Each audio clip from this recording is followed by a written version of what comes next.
Sawadi Kra. Sawadi Kra. I'm not going to even try it. The last time I'm going to attempt that Yeah, pronunciation. out of respect for the language, I am not going to even try it. And welcome everybody to another episode of Need Some Introduction. On this podcast, if you are new to the podcast, we are watching something, discussing it here on the pod, bringing you some camaraderie and some context, hopefully. And usually week to week, sometimes binges, sometimes movies, but usually watching something that's in the culture week to week. And of course, the most popular, definitely for the past couple of weeks, the conversation, cultural conversation, has been around The White Lotus, which HBO just announced their ratings growth on this.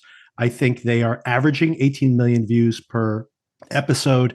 And after the last season, the increase in viewership increased about 50% once the full season was available. So this is going to be well over 20 million. And I'm sure it'll get Emmy nominations and people will be binging it over the course of the year. All that is to say that this is one of HBO's hugest successes, obviously, getting much better ratings, for example, than House of the Dragon, and I'm sure it costs much less. Although I'm sure his budgets, Mike White, that is, his budgets will continue to climb from. But there was a little clip on it that I saw over the weekend that said all the actors get paid the same, and everyone gets, I think it was $40,000 an episode. Wow.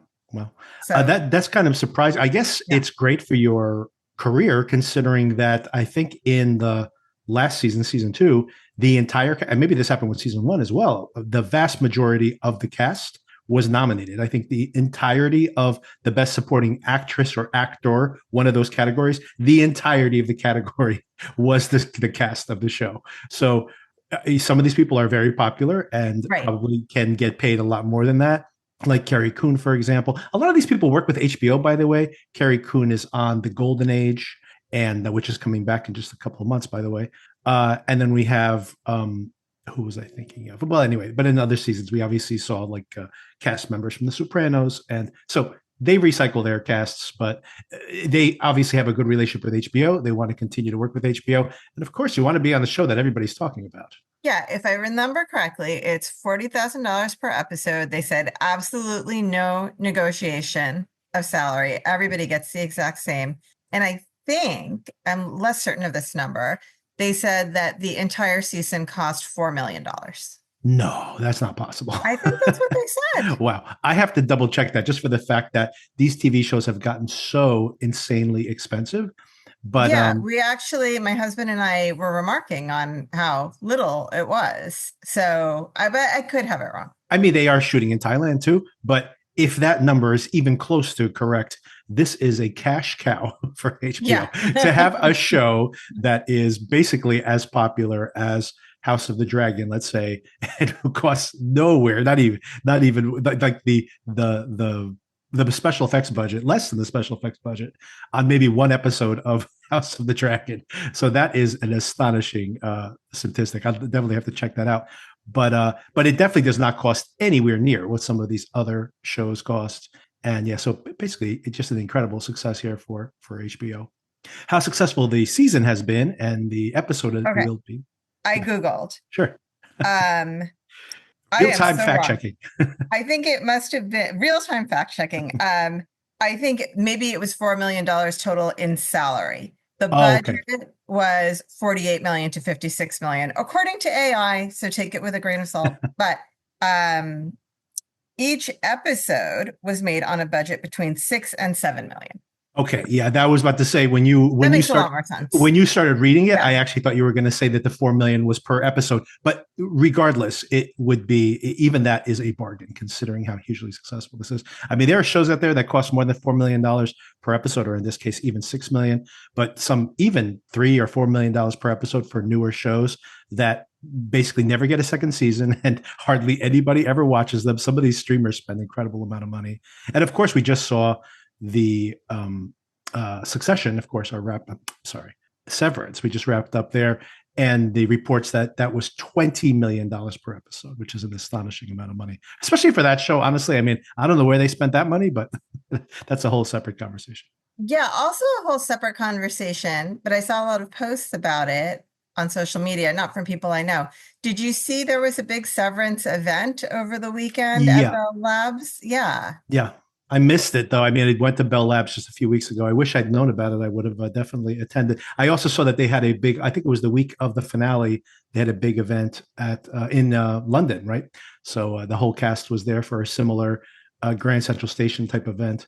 But man, Bell Labs, I wish I'd been there for for that. I have to catch up on social media on the photos and everything, but that would have been a lot of fun. Yeah, it looked super cool. Apparently, there was like an event that you had to be invited to, I guess, on Saturday. And then on Sunday, I guess they just Open it left up. all of the stuff there, creating a Lumen type atmosphere, and you could go check it out. I got to tell you, I probably will go, especially if they keep some segment of the like a set or something. I was really surprised in going there that it is a functional space, obviously, and they still shoot there. You still see some of the exteriors and some of the interiors are still shot there in season two of this is Severance we're talking about. But what's interesting about it is that they didn't have. I almost expected there would be somewhere where they would have like the cubicle set up and part of the sets because that's what everybody wants to see. And I mean, this place is massive. It's like the size of an airplane hangar. They definitely have space to put in some of the living sets of that show if they wanted to make a tourist attraction out of it. Oh, so before we get into the episode, a couple more things I wanted to bring up. One is I have a new challenge. We had a lot of fun with the challenge, getting to 100 subscribers on That was YouTube. fun. And thanks everybody for that. That was a lot of fun. A lot of feedback from the audience. Loved it. So a new challenge. So the finale of season 2 of The White Lotus was our biggest, most popular episode ever on the podcast until just this year. We had last year, I should say, we had the Ripley episode, which for some reason, I mean, I love that you guys listen to it, but for some reason, people love that episode of the show, and we still get downloads on it. So I don't, I wish I love could. that. That's so random. I wish I could understand why that episode was so much more popular than everything else. If you guys have feedback on that, please let me know. But was our most popular episode, and just recently eclipsed by the not the finale, but the penultimate episode of Paradise, which was a real conversation piece if you watch that show. So this is all to say that I want to set a new record with our listenership, and I need all of you folks out there to simply share us. So if you have anybody that you watch The White Lotus with who doesn't listen to us, just share our episode, put it on social media, text it to them. Target someone who's close to you who you think will listen to the podcast, or just post it randomly on your social media. And of course, we will also be posting this on YouTube. So if you want to share it on YouTube, but I'd love to see us get a record number of downloads for the podcast and or the YouTube video. That would be a lot of fun. What counts as a listen? If someone only listens for 3 minutes and decides they can't stand us, does that still count as a listen? Yeah, I think if they listen for more than a few seconds, it goes in as a listen. And I will check that out, like to see like how many people actually listen to a significant number of the portion of the episode. We will see that if our stats are really bad, like everyone just quits about 4% of the way through the episode, which is not the case most of the time. I have to say, we have a surprising number of our listeners listen to every single moment of this podcast, which is fantastic. And thank you everybody for listening. I take that as encouragement. We get negative reviews every once in a while, but I take it as encouragement that most people are listening to the episode all the way through. So they want to hear what we have to say. And I really do appreciate it so much. But yeah, share us and maybe we'll find some new fans. But I will update you all on how we did next week and see if we can push through. Honestly, The White Lotus this season, our coverage has been very popular. And there's always a kick on the finale, as more people binge us and binge the show and, get caught up on the social media conversation. So we might do it anyway. But hey, if you share us with your friends and family and put us on your socials, we'll probably do even better. So thank you if you choose to do that. And sharing us, of course, is how we primarily grow the audience. So thanks again. A couple more news things I want to bring up. Oh, first of all, just podcast news. We continue to discuss Mobland, Darren and I, later this week. And Black Mirror is coming back this week with its most recent season. I did a whole season, the whole series retrospective and the season breakdown last year and a half ago, I guess it is now, when the most recent season came up. I'll be doing the same thing again. That was a very popular episode for us, by the way, Sona. So I'll be definitely including a Black Mirror coverage episode somewhere, probably next week because, of course, Sona, I can't publish it on Friday because we will be discussing Your Friends and Family. Our next week to Is week it watch starting already? starts Exciting. on Friday. Yeah. So this is like a perfect. This was when I saw this on the schedule. I'm like, It's perfect. it's just kismet. We literally end one show and a few days later start the next, and a show that I'm very excited about. And by the way, I think touches on a lot of the themes that we see here in this show as well. The whole idea of being on the hedonic wheel and never being satisfied. And that is exactly what that show is. So if anybody's not familiar with that, that is going to be our next watch. It's the new John Hamm series on Apple TV. Of course, if you've been watching Severance, you already have Apple TV. Keep it active for a couple more months at least. And we will be covering that show where John Hamm ends up stealing from his rich neighbors because he is losing his job. It almost is like a sequel to The White Lotus, perhaps. This is what Tim is going to do when he gets home. Who knows? And that is a continuation thematically, I think, of some of these things. And not only does he start to steal these things that his rich neighbors don't even notice because they have so much abundance that they're not even not aware of the things that they're losing. But as he's breaking into these homes, he starts discovering their secrets. And it turns out not all these people's lives are so perfect. Again, thematically tying into The White Lotus. Love that. So I think it's going to be a really good conversation. I mean, I think we're going to be just segueing thematically from one show right into the other. And that starts on Friday, and we will be discussing it here. First two episodes, I think it's 10 episodes. So it'll be 2 months of coverage on that one. And starting this week. So busy here on the podcast, of course. The White Lotus, I mean, Black Mirror, White Lotus, Black Mirror. Black Mirror will be coming this week as well. So probably in the middle of next week, that episode will come. Oh, and there's so many other things. The biggest show on TV, practically, The Last of Us, is coming back this weekend as well. I'll be watching that. I don't know where I'll post some review somewhere. But anyway, a lot of stuff going on. But the thing we'll be covering week to week for sure is Your Friends and Family on Your Friends and Neighbors, I'm sorry, on Apple TV Plus. One more piece of news, one thing related to the show specifically, there was a lot of hubbub this week about the fact that the composer, I've been such a fan of the theme music this year, the composer had some falling out with Mike White and says he will not come back for the next season. So unfortunate, considering they have this great partnership. And this season is probably more than a year away, probably within a year and a half away by the time they write and shoot and edit and publish those next episodes. By the time that all happens, maybe they'll come to some accord. I do hope so, because I think the theme music is so central to this show.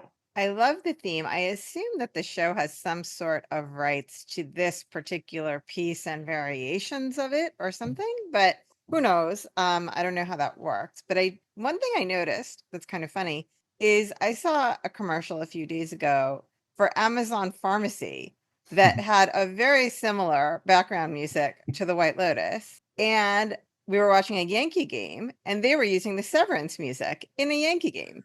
So I think this, the exact music and versions of this music are like transcending the show and being used in all sorts of contexts where I wouldn't expect to hear them. I do start to think if it's just people ripping each other off or just because of TikTok culture of remixing other people's music and using AI, making it even easier now. If it is just someone like, make something that sounds like the Severance theme. I think sometimes it is something like it. The Yankee one I thought was precisely the Severance music, but I don't have the best ear for it. It might have been a variation. Yeah, I do wonder if we're going to see more and more of that. But it's also interesting that when you have these certain themes that catch in the public consciousness, that if you just do that exact thing and you say, let me just buy the rights to that to put into my ad, because you need to grab people's attentions immediately, and this one way to do it. As soon as you hear that music, right, you recognize it immediately. Oh, and I will post this on YouTube, by the way, as part of the falling out with the composer. Apparently, was the fact that Mike White decided to not use the full theme, and that full theme integrates all the other themes from the previous seasons. And he, as part of his goodbye to the White Lotus project, posted on YouTube that version of the theme. So I'll include it. Check the show notes. I'll include the link to his his own YouTube video where he has the longer version of the theme, which I thought was very interesting, bringing in all the, when the music picks up, which is what we hear in this current version of it, that the other themes start coming in towards the end. It was an interesting piece of work. I do understand why Mike White truncated it. I prefer it without the augmentation, but it is an interesting to hear the other theme elements coming in. Yeah, I think you sent me that link and I listened. I did actually listen to it. And I think I agree with you. And I definitely enjoyed this season's theme more than the prior two. Yeah, I especially think when we get to, well, we're going to get into the episode right now, but I do think it is more apropos considering how this season ends in many ways. And I'm very curious to get, maybe we save it for the end, but I'm very curious to get your feel for how you thought this ended this season and the season itself, and how your reaction to it compared to the previous ones. I'm still processing, but I do have some thoughts. Good. Oh, one last piece of information, one last piece of news I wanted to bring up briefly. We already discussed this, Darren and I, on the previous episode, but Val Kilmer, of course, died this week. And do you have what's your relationship with Val Kilmer? My relationship with Val Kilmer that I don't see talked about nearly enough, rest in peace, Val Kilmer, is Real Genius. Why aren't people talking about Real Genius? That is an amazing movie. I will watch it every time I find it on. I still laugh at it. The ending scene is spectacular with the popcorn. That to me is much more how I relate to Val Kilmer than Iceman or all of the other cultural touchstones. How about you? Yeah, the podcast. I mean, he was in Heat, which is one of my favorite movies of all time. He wasn't a very good Batman, but I saw that movie in movie theaters, so that was very culturally important to me at the time. Nicole Kidman in that as well, so another Nicole Kidman touch point. We have to mention Nicole Kidman all times when we can on this podcast. So there's all these, obviously we grew up watching him and seeing him get sick and having a comeback and being in Top Gun Maverick in a very emotional scene just recently when he was apparently dying finally of this disease, which I think he was been struggling with it for over 10 years. A long time, yeah. But yeah, when I discussed this with Darren, I recommended 3 comedies, which was Top Secret, Real Genius. Oh, Top Secret is great. I haven't thought about that movie in a long time. And which I think was his very first movie, by the way. And Real Genius, of course, which was 85, just 1 year later. And then decades later, Kiss Kiss Bang Bang, which he's so funny in Kiss I never Kiss saw Bang that Bang. one. Oh, so good. It's like basically Robert Downey Jr.'s comeback, which got him the Iron Man role. And he's an actor who is partnered with Val Kilmer, who is a cop who he's shadowing. And Val Kilmer steals every single scene he's in. He's extremely flamboyant, but he's a really flamboyant, tough guy. And he's just so funny. He's so good in that. And you forget how good he is in comedy. And there he is 20 years later, still having these great comedy chops. So yeah, do check him out. Yeah, comedies as well as, everybody thinks about those big budget films. Some of them were kind of flops, to be honest, as the ones that were supposed to be the hits. And, these like smaller comedies, he's just fantastic in them. So anyway, R.I.P. I feel like Real Genius is like very emblematic of that time period as well. Like, I don't think they would ever make a movie like that today. Yeah. Which is kind of goofy. It's kind of inappropriate, Top Secret. I really enjoy it. Even worse. But yeah, but very entertaining. And yeah, like you said, movies that wouldn't be made today. So all right. So let's get into the episode, which is called Amor Fati, not Amor Fati, Amor Fati. Although I do like Chelsea's pronunciation of it later. Tim can make a killer pina colada. Am I am I right or am I right? Oh boy. This really shows you how bad it is when people don't have their phones, because it's like, what could be like a culturally appropriate, sweet drink that I could hide a poison in if I wanted to, not necessarily pina colada. That's what he goes for right away, pina colada. Well, it needed to be something that has to be made in a blender. True, and so sweet. That does has limit to be you. Sweet. Kind of to hide that taste of that. And the seeds, of course, these are the seeds of the fruit. So last week we were like saying, like, man, how do they have this fruit on? But the reality is, you can make the seeds of an apple, for example, have cyanide in it. That's why like apple juice and apple cider has a certain amount of cyanide in it because the seeds always end up in there. So yeah, seeds being toxic is not uncommon. Apparently, these are some big seeds. Huge. Yeah. So lots of toxin in there. Like a stone fruit, like a peach. Yeah, Yeah. exactly. So yeah, the title, Amor Fati. So this idea, this concept is the love of fate. So it's the idea that kind of what Chelsea says there, whatever will be, will be. The idea that you are fated, that like your life is predestined, and rather being like, man, life is so futile. What's the point? It's to accept the good and the bad and just be like, yeah, whatever will be, will be. So just appreciate what you have, live in the moment, which does correlate with Buddhism to some extent. So there's some overlap there. And another thing that it correlates, if you even just Google Amor Fati, you immediately see Nietzsche referenced, because Nietzsche has the idea of the eternal return, which is always correlated to Amor Fati, which is the idea that in one of Nietzsche's writings, there's this concept that history just repeats itself over and over again, the same forms.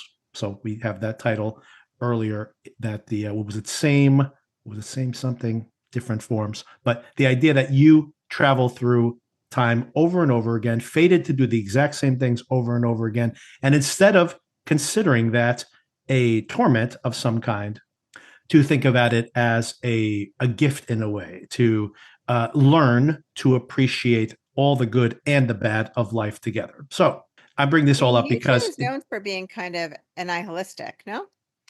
I mean, I think that he literally has that when he mentions the eternal return.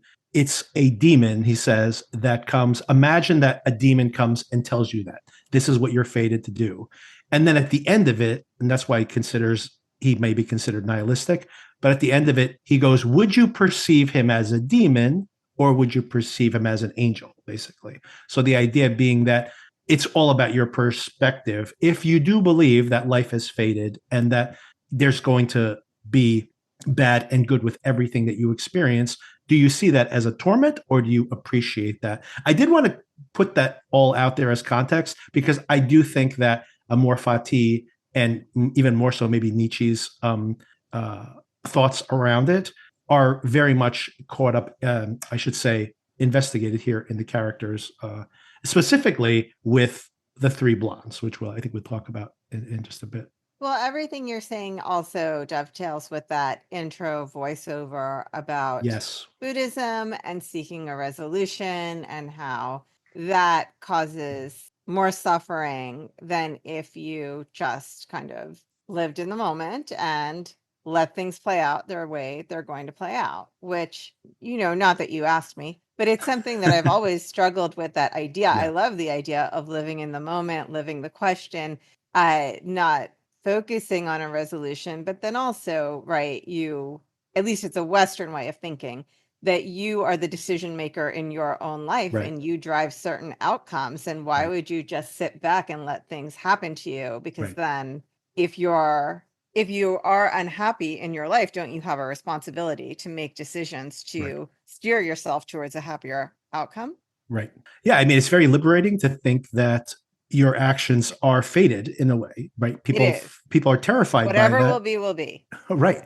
That people are terrified by it, but everybody, if you accept the fact that no, you really can have very limited control over what happens to you, and that don't be jealous of what that other person has, because they will have, in their cycle of life, they'll have their downturns. It's not as good as you perceive it from the outside, that everybody's going through all of this. And honestly, thematically, I think that is what Mike White is trying to explore in all these seasons of the show. And I think you're absolutely correct. That opening conversation or sermon, I guess, that the monk is giving, he specifically says that there is no resolution in life itself. I find that very funny in the context of this show, because my frustration throughout the course of this show and the negative conversations you heard about the show in general was all this, there was no resolution. They keep saying that this is going to happen. The gun gets stolen, but then Guy Tuck just gets it back. And like everybody was complaining about this. And I think that was very much intentional on Mike White's in his intentionality here in writing this, that he is trying to make us sit in the unknown, basically, and the unresolved. Although he does give us finally here in this episode definite resolution to many of the storylines here. Yeah, and I think also just touching on something you said about hearing mixed feelings about this season. Mm-hmm. I will say I really was looking forward to this finale. I was so excited on Sunday. It's White Lotus night. It's the series finale, season finale. So whatever might have been right or wrong about the season, I think I actually looked forward to this season finale more than the other seasons, although I binge watched season 1, so that doesn't really count. But so I think that says something for how the series hooked people. Yeah, I think you also see it in the ratings, that the ratings were really growing towards the end. And I think you're absolutely right that however it worked, it was because there wasn't this earlier resolution to some of these storylines, and we don't know how it's going to resolve at all. Everything got resolved in this final episode.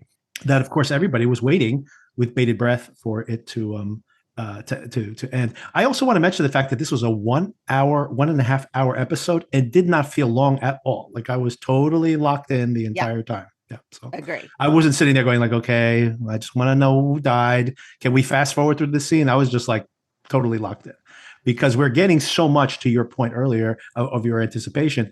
All these kind of conversations we want people to have and things they want them to say, they all happened in this episode. So we got payoff after payoff.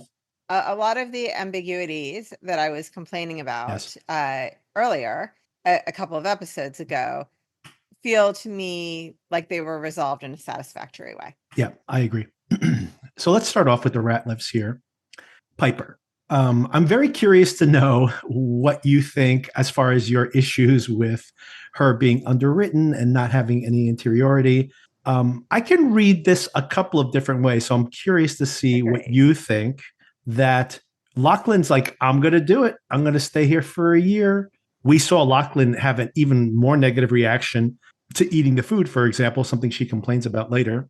So she sits there and she thinks to herself, am I going to do this to him? And she says, I don't want to only screw up your life. I just want to screw up my own. So she sees this in a potentially negative light, that she's screwing up her life. I'm not sure taking a gap year when you're right out of college is going to screw up your life, to be honest with you. But regardless, that's her perception of it.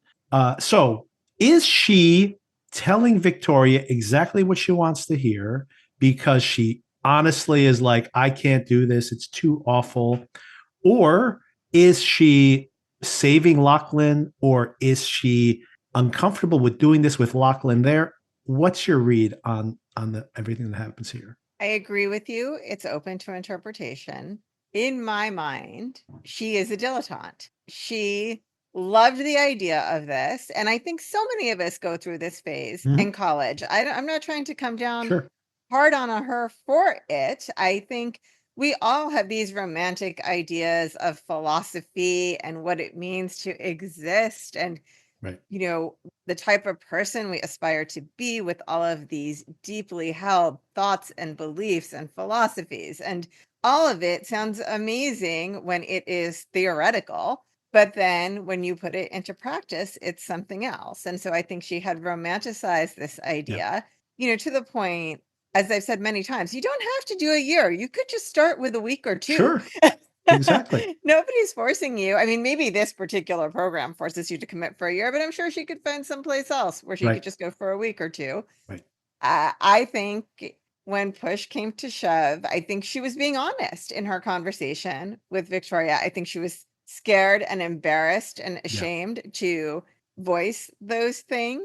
And I think Parker Posey was amazing in that scene. You can kind of, first of all, I think she's come off the lorazepam hangover. She just seems so much more alert in this episode than she had been. But you can kind of see her eyes starting to light up, like it's going to happen. She's going to say she doesn't want to do it, and trying to like not push her, let her come to it on her own. I loved everything about that scene. But I think she was being honest in that scene, that she realized she didn't really want to do it. What was your take? Yeah, I feel the same way. I actually watched this episode twice. Once I just watched it. The second time I watched it, and I fast forward through some scenes, but just to take notes. And especially the second time around, the first time around, I think it was more ambiguous to me.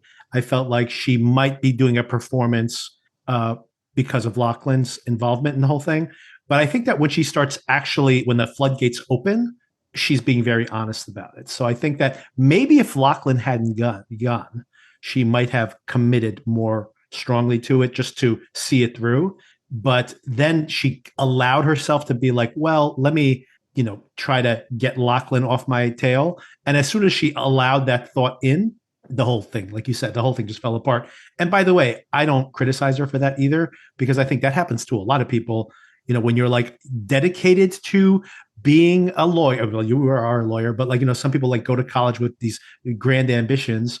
And then after they're really committed to it. And maybe after semester one, they're already like, I don't know about this, but they kind of keep doubling down. And then eventually they're just like, I don't think I can do this.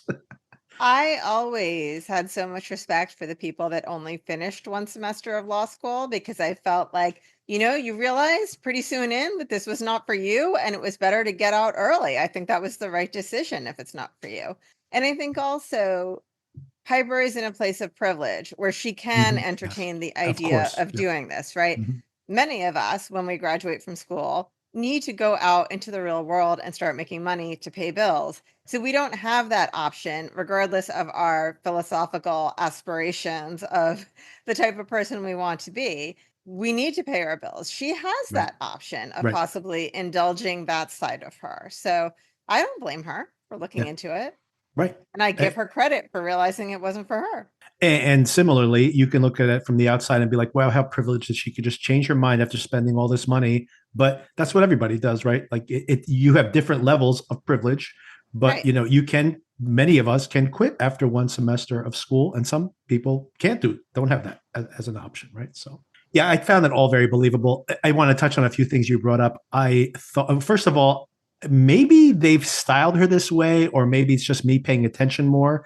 But I had never noticed until I forgot to bring this up maybe 2 episodes ago, that Piper looks so much like Victoria that they've really styled them, where especially this episode when she's talking to her, even like some of these little mannerisms are like, oh my God, they really could be mother and daughter. So very cleverly done. I also love the fact, like you mentioned, that I was annoyed by the Victoria performance earlier in the season, but it's the shift when she's off the lorazepam. I'm like, oh, I understand what they were going for here. She's becoming more and more like the decision maker in the family as she comes off of the drugs, right? So I see finally aware of her surroundings. She acknowledged she was in Thailand. Finally, yes. She figured it out. A toast to Thailand. She's just like, yeah, Thailand. She didn't really have anything to say beyond Don't let the door hit you on the way out, essentially. It was like, exactly. Yeah. And I do want to shout out that Parker Posey was so incredible in this performance, but at the same time, this is a type of person that I really dislike very strongly. So it's like, she is incredible, and at the same time I hated her. The way she was just like, she was so excited, like, oh, it's all falling apart right in front of my eyes, and she's so happy. She's so happy about it. So entertaining. I get what you're saying, but the entertainment value to me exceeds it. If I knew her in real life, I would want to sit next to her at every lunch just to hear you would want to out of her mouth. I would love it. No, I mean, I agree that her performance is incredible, but I was like, at the same time, like my skin was crawling because I hate that type of interaction. At the same moment that I thought she was brilliant. It was so funny, so funny. I mean, the way she just, she could barely contain herself. She was so happy. At the thumbs up. Yeah, to Tim. Meanwhile, by the way, I don't even know if Tim's reaction was supposed to be as funny as it was to me. Hysterical, because in his head, I'm sorry, I'm cutting you off, but I'm just so excited. Go ahead. Oh my God, I'm going to have to kill her too. Exactly. How many of these people do I have to kill? Oh my God, his face just was so classic. I mean, they leaned into it, by the way. There's this cutaway where you see him like in the total sourpuss face, but that's not the one that cracked me up. It was the subtler version of it, of him just watching the conversation and his face starts to fall and he's just like, oh, I have to kill her too. Oh my God. I was like laughing out loud, and probably not supposed to be, but it was very funny. No, I think it was supposed to be funny. It was hysterical, I thought. It was so clear what he was thinking to me.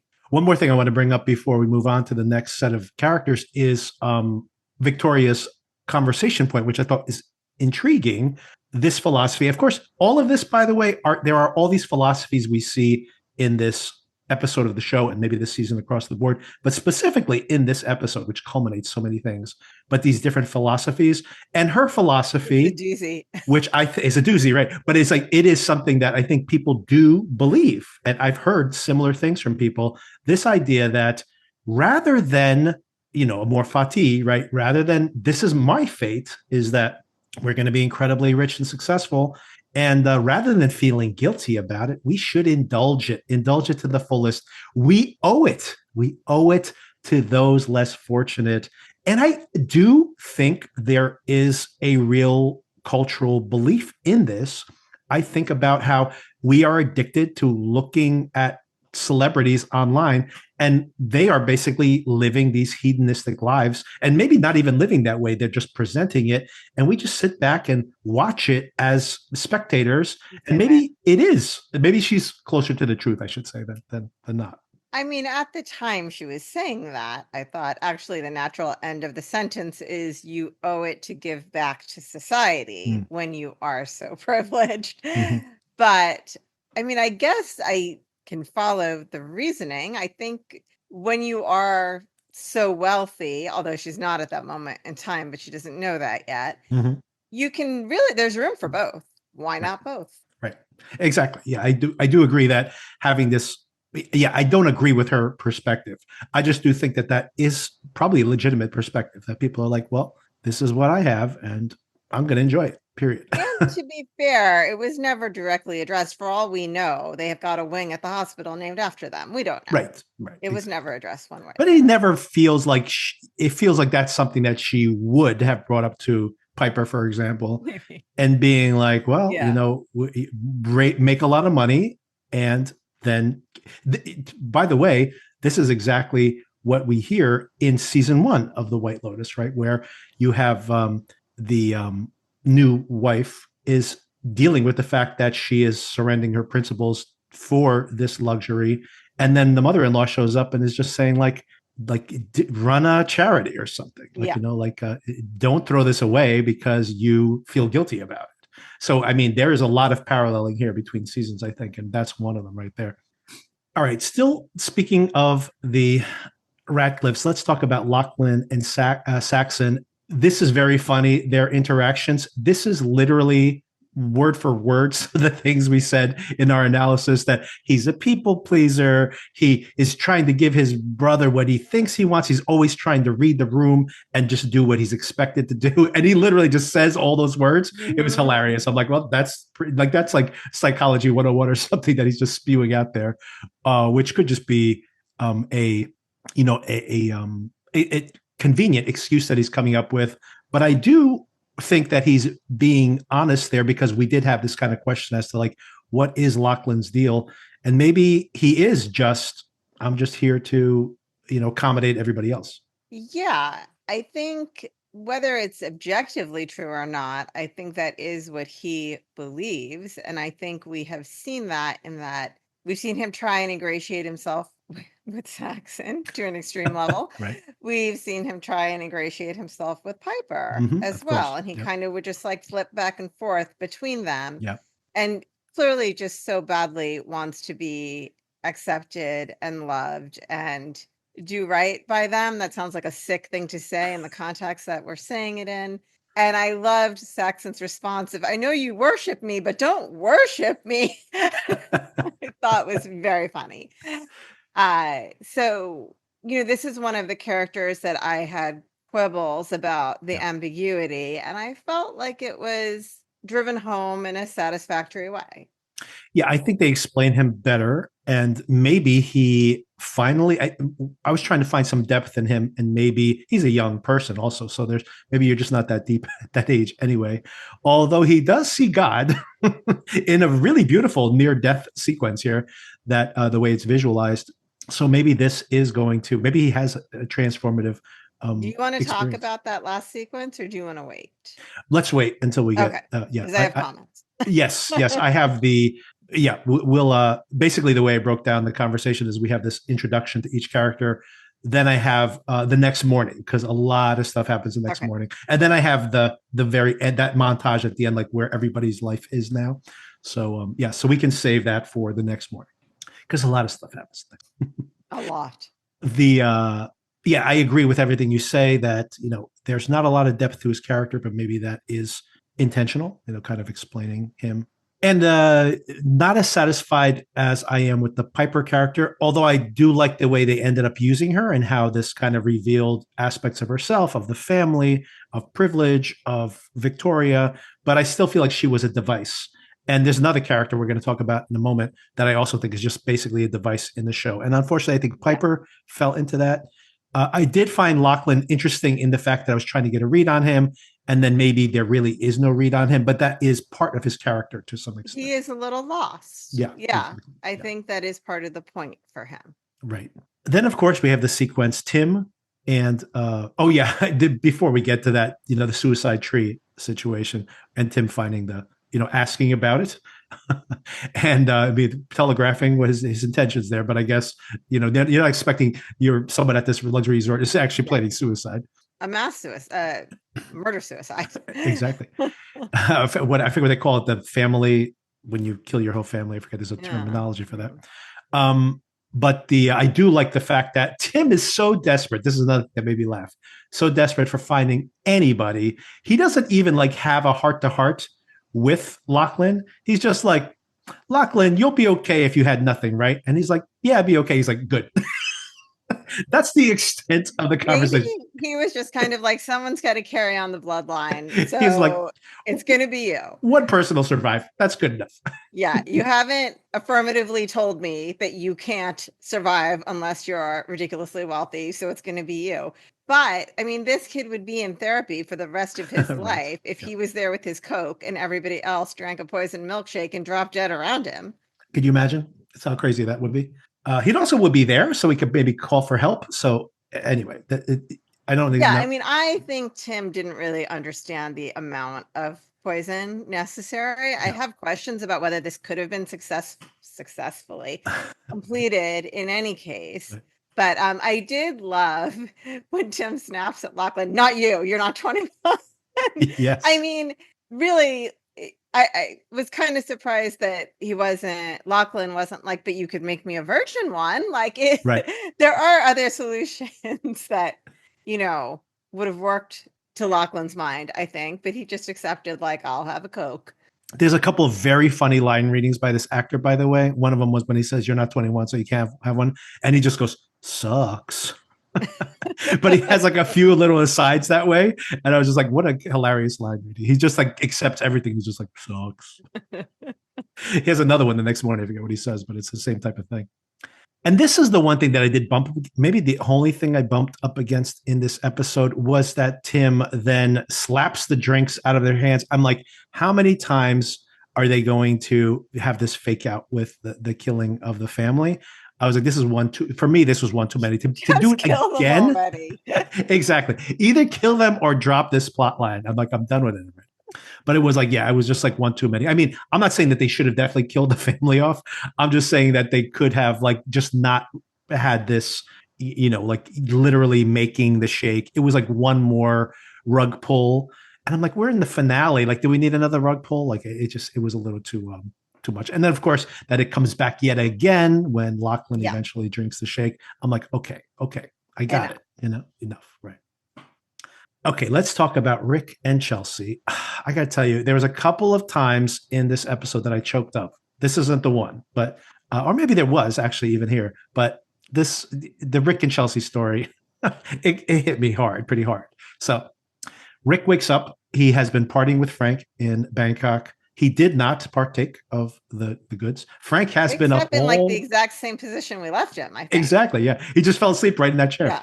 And he wants to get back to Chelsea. So he's made up his mind. He has, unburdened himself in his own way without killing anybody, luckily at this moment. And then, of course, there's, and he ends things with Frank. And there's a pretty funny sequence where Frank's running around in underwear And he's been up all night, I think, partying, like still probably coked out of his mind. And anyway, he's having a good time. But Rick wants no part of it. And he's ready to go back. He knows what he wants. He wants to be with Chelsea. And when Saxon and Chelsea are talking, and Saxon's like, I read the book, and you're like, where's this going? But then they reunite on the beach. Oh, this was just incredible. And Saxon watching that and longing for that thing he doesn't have. Yeah. What a great performance by Schwarzenegger, by the way. His face. Amazing. Yeah. He was so great in this whole season. Yeah. I really have a lot of respect for him. I think he's a great actor. Yeah. And just like seeing him just internalizing all of that. And then turning to Chloe and being like, sorry about me backing out last night. And Chloe putting salt in the wound where he's just like, that's the thing I don't have, like turning this way. And then he turns the other way. And this is what he gets, is like gets to be a prop in Chloe's fantasy life. And she's like, oh, don't worry about it. We'll find someone else. It's easy. Simon doesn't. Like, not only is this all you're good for, you're easily replaceable. Don't worry about it. Just not what he needed to hear at that moment. So. And then, of course, that night that's where she's talking about Amor Fati. Whatever will be, will be. And then, the dinner scene is so sweet, and like Rick in his own way. Okay, hang on. Oh, yeah. Well, I want your feedback. But the thing for me was when she's telling this, and for me, Rick's response, and Rick not able to tell her, I love you, not able to be emotionally available to her. But then when she says that, I think we're linked for life, and he goes, well, that's the plan. And she is so happy to hear that. Like, she knows that that's his version of saying he's committing to her. But as soon as that scene happened, I'm like, oh God, these guys are doomed. Well, I agree that this is somebody that is largely emotionally unavailable. Mm. And that is his way of communicating that. Yes. However, taken with last week's representation of how she sees their relationship and that basically she's trying to save him, I don't know. Maybe I'm bringing too much of a real world perspective to this, but I feel like, you know what? You're a grown woman accepting crumbs from an emotionally unavailable man. Mm. I don't know if this is a smart decision for you. And in fact, it was not. I agree that it's a bad decision that she's stuck with him. I do agree. I think it's a real love there. I'm not trying to take away from that. Yes. And I felt that tenderness all along. But the fact that even in these circumstances, with him saying he's found peace now and he is able to move forward, he still can't make those words come out of his mouth. Right. I love you too. I missed you too. Mm-hmm. Yes, we will be together. Not like that's the plan. Sounds like, it's in God's hands, which it was. It was. But you see what I'm saying? I don't know. I'm a little bit soured on the tenderness between them because it's unhealthy for her. Just needed to grow up. In the end. See, I completely see where you're coming from, but for her, her perception is that they were meant to be together. Unfortunately, she did think that they were fated to be together, and indeed they were. So, that's in a way she was correct, but it is tragic, even more tragic. Romeo and Juliet, etc. This is like not an unseen. But they were teenagers. True. These are aren't we all teenagers forever now, Sona? Isn't that true? Feels that way sometimes. But anyway, so the but I actually did think that in his own way, in the context of this relationship, that she was getting what she wanted, in that she had made this commitment and had this expectation, and he, in his own way, was saying we are going to be together forever. So I did feel it there legitimately. But most of what I felt, like I said, is like these people are definitely dying. Impending doom. Yes, exactly. So unfortunately, it's sweet and ominous at the same time in the context of the show. I felt like, hope you're ready for a lifetime of taking crumbs and reading between the lines, because this guy is not going to grow up, man. Hey, Greg and Chloe, right? So there you go.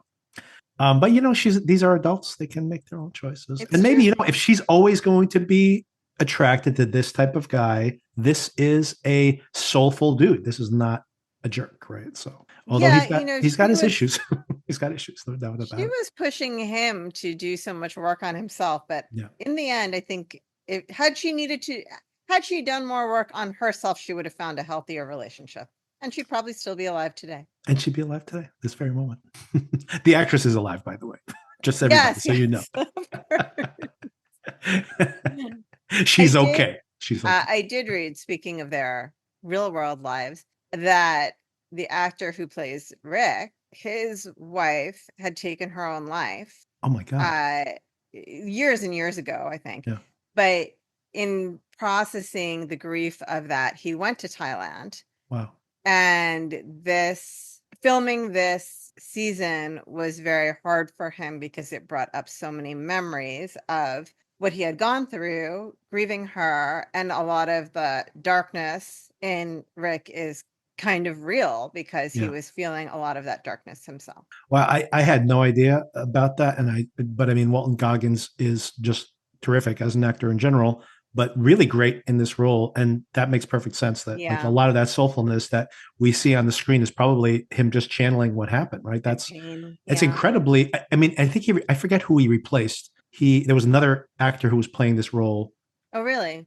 I think he was going to play Frank, and then there was another actor playing this role, and then I forget how. Yeah, I have to do my research maybe before the next time we meet and reread that.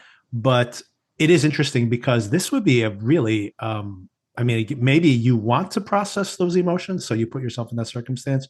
But this would be, I mean, if he was in Thailand, after subsequent to his wife killing herself, wow, like I can't imagine the pain he must have had. Like it must have had some real tough moments there. But anyway, it just adds to the kind of the courage of his performance here. Yeah, the depth of it. Sure, absolutely. Let's move over to Mook and Guy Talk. This is the other character I think that really just becomes like a device in the show. I had a feeling. Yeah. Yeah. Mook is obviously a beautiful girl and just a singer. So I don't think she's acted before. So she does a really good job of, having a presence on screen and performing her lines. I mean, I'm not familiar with the language, but she seems to be doing an excellent job of all of that. And just like her facial expression, she seems to show this empathy. But as a character, I mean, just in this one episode, I had pegged her early on as like a femme fatale type character because of this. She really just becomes like a device, like something that Guy Talk wants. But what does she want? She generically has this she's attracted to him when it looks like he's going to get the promotion. Then she's disappointed, and there's a generous way to read that she is disappointed that he's not as aggressive, or maybe not thinking enough about the future and what kind of life she wants to have with him.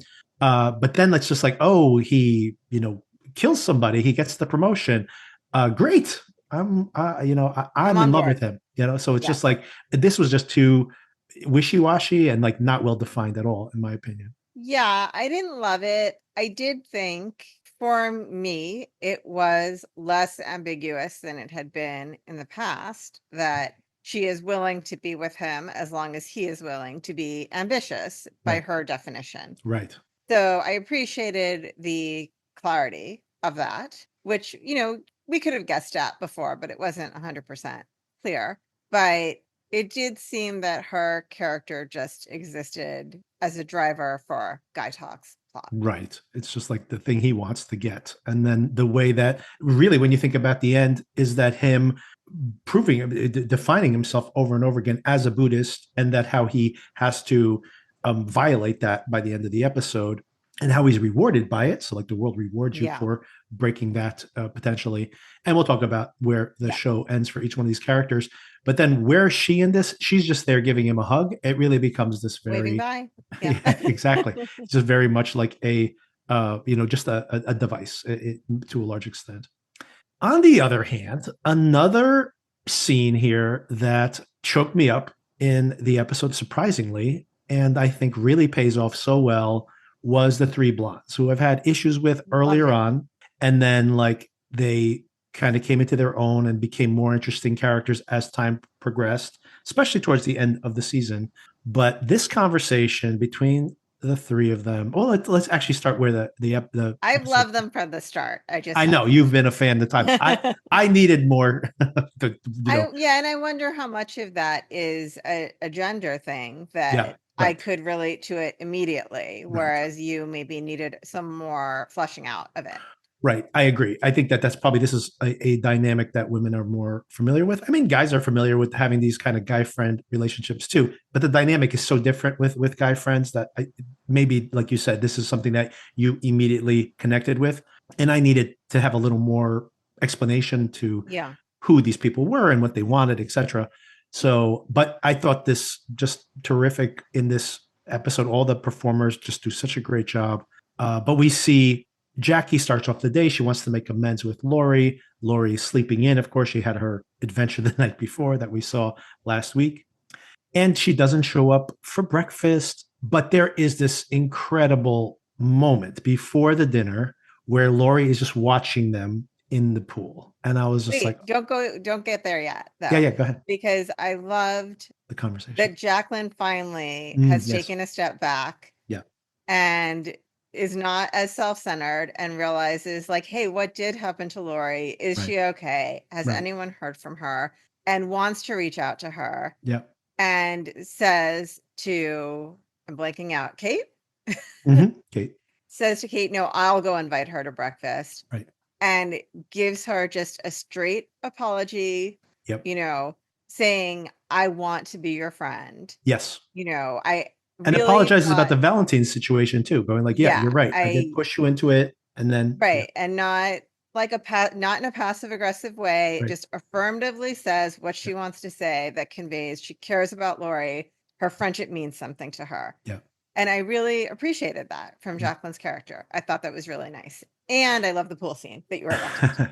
And gives Lori, I think this is the nicest thing for me. I like those like kind of small gestures.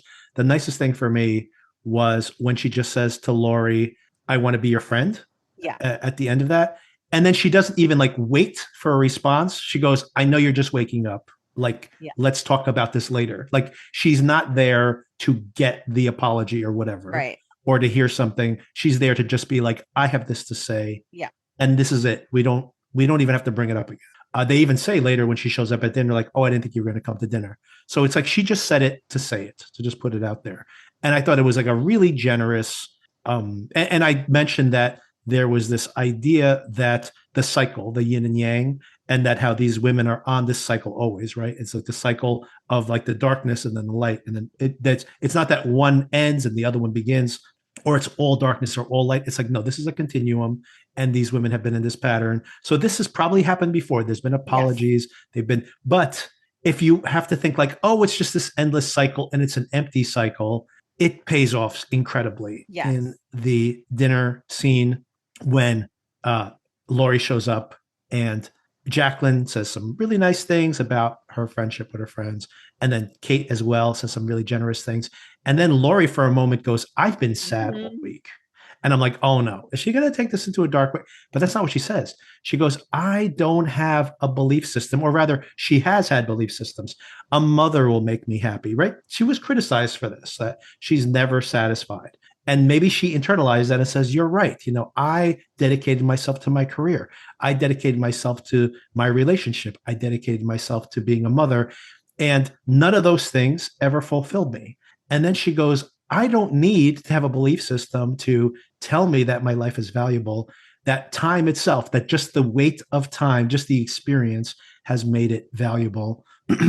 And that like her friends have been there with her the whole time. And that in and of itself, just the companionship has made this bond between them. And I thought this was great.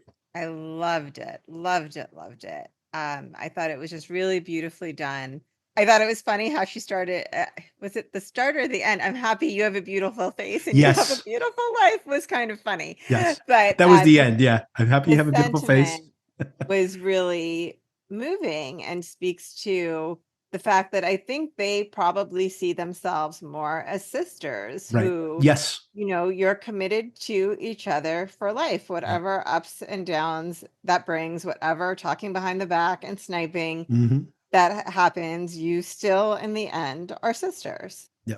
Yeah. I'm glad you brought that up, the sisterhood thing, because I think that that so much is what siblings have, where oftentimes you have a sibling and you do have nothing in common with them and you are like, just it's surprised that you're been together. Some siblings are extremely, they watch the Yes. same movies, they have Yeah. the same taste, there's a lot of, but sometimes it's like the only thing that binds you to this person is the time. But what she's saying is that, like, I have borne witness to all of the things that we've done together and apart.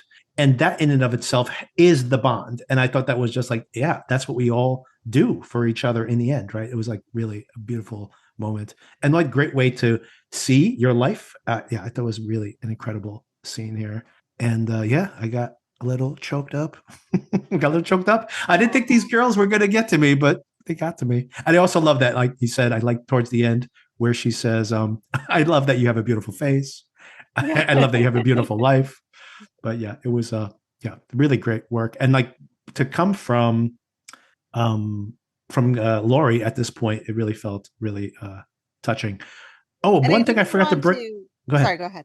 Oh, I was just saying one thing I forgot to bring up. I don't know if it's going to add context to what you're about to say, but we find out that Jacqueline has paid for this whole trip, which is interesting context, by the way, right? They It's not actually like, said that at the beginning. yeah, in the Yeah. back of my mind, I was thinking, like, is she dragging her friends into this thing because now she's showing off her wealth and maybe they are financially strapped, but she's paid for all of this. So that really changes a little bit of the dynamic there. No, they had said that in the beginning in Oh, the they first did. Okay. I didn't episode. know that. Yeah. And I was meaning to bring it up in connection with how Lori was antagonizing her, which I think she had the right side of the argument, but also when you're talking to the person who paid for you to be here, it's a little bit dicey. So I kept meaning to bring that up and I forgot. And also, I think I cut you short on the pool scene. So I just wanted Oh, to yeah.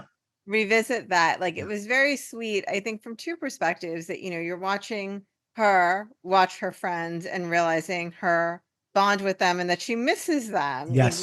Yeah. even though she's rightfully annoyed with them, she misses them and she wants to Right. be a part of it. Yeah. And I also just thought it was so cute, like trying to pose the picture and like a very, girl type thing to do. Because it reminded me of when I had gone to the Grand Canyon, I took a walk at sunrise because that's supposed to be, one of the things you do, sunrise and sunset at the Grand Canyon. And there was this group of older women. They were probably in their 70s. They had an iPad. They didn't have a phone. They had an iPad and they were taking pictures. And one of them said to the other, "Do you want me to take your selfie?" And I thought it was just the sweetest thing that this, 70-some-year-old woman was referring to it as a selfie, even though she was the one taking the picture Right. and, and offering to take it for her friend and like telling her friend how to pose. And it reminded me of that bond that women have. Like it's so sweet, just like a girlish thing to do. Yeah, and like I said, I rewatched parts of the episode twice when I was taking notes, and that earlier moment hit me harder the second time around because the first time I saw it, I'm like, is she like, oh, I'm missing out? Oh, like I couldn't understand what Lori's motivation might be in that moment, and I couldn't even read her expression that much. And then the second time I watched it, the expression was very much like her appreciating what was happening, and then she explicitly says it that night that she's okay just being there to bear witness. That in and of itself makes her feel connected to them.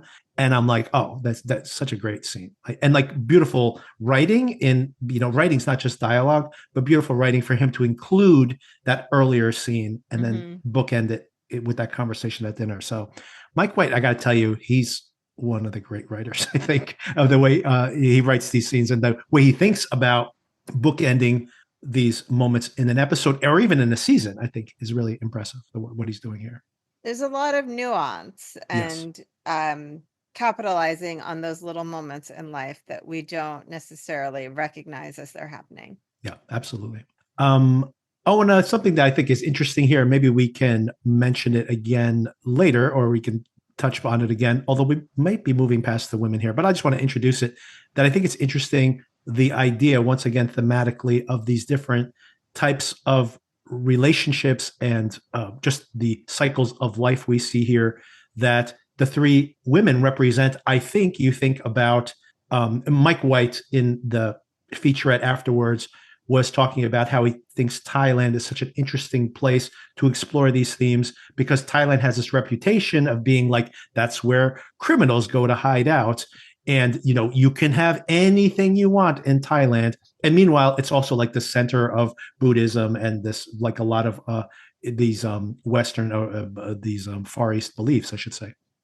So so it's this interesting duality there, and he's exploring it here within the context of these people who are seeking, but of course hedonistic as well. And I thought about the girls are interesting in that regard as well. You have that the hedonist, right? You have the Jacqueline, who's has almost everything she wants, and she can have anybody she wants, and she is still unsatisfied to a large extent, even though she has all these things that on the surface seem to be the things you want to have.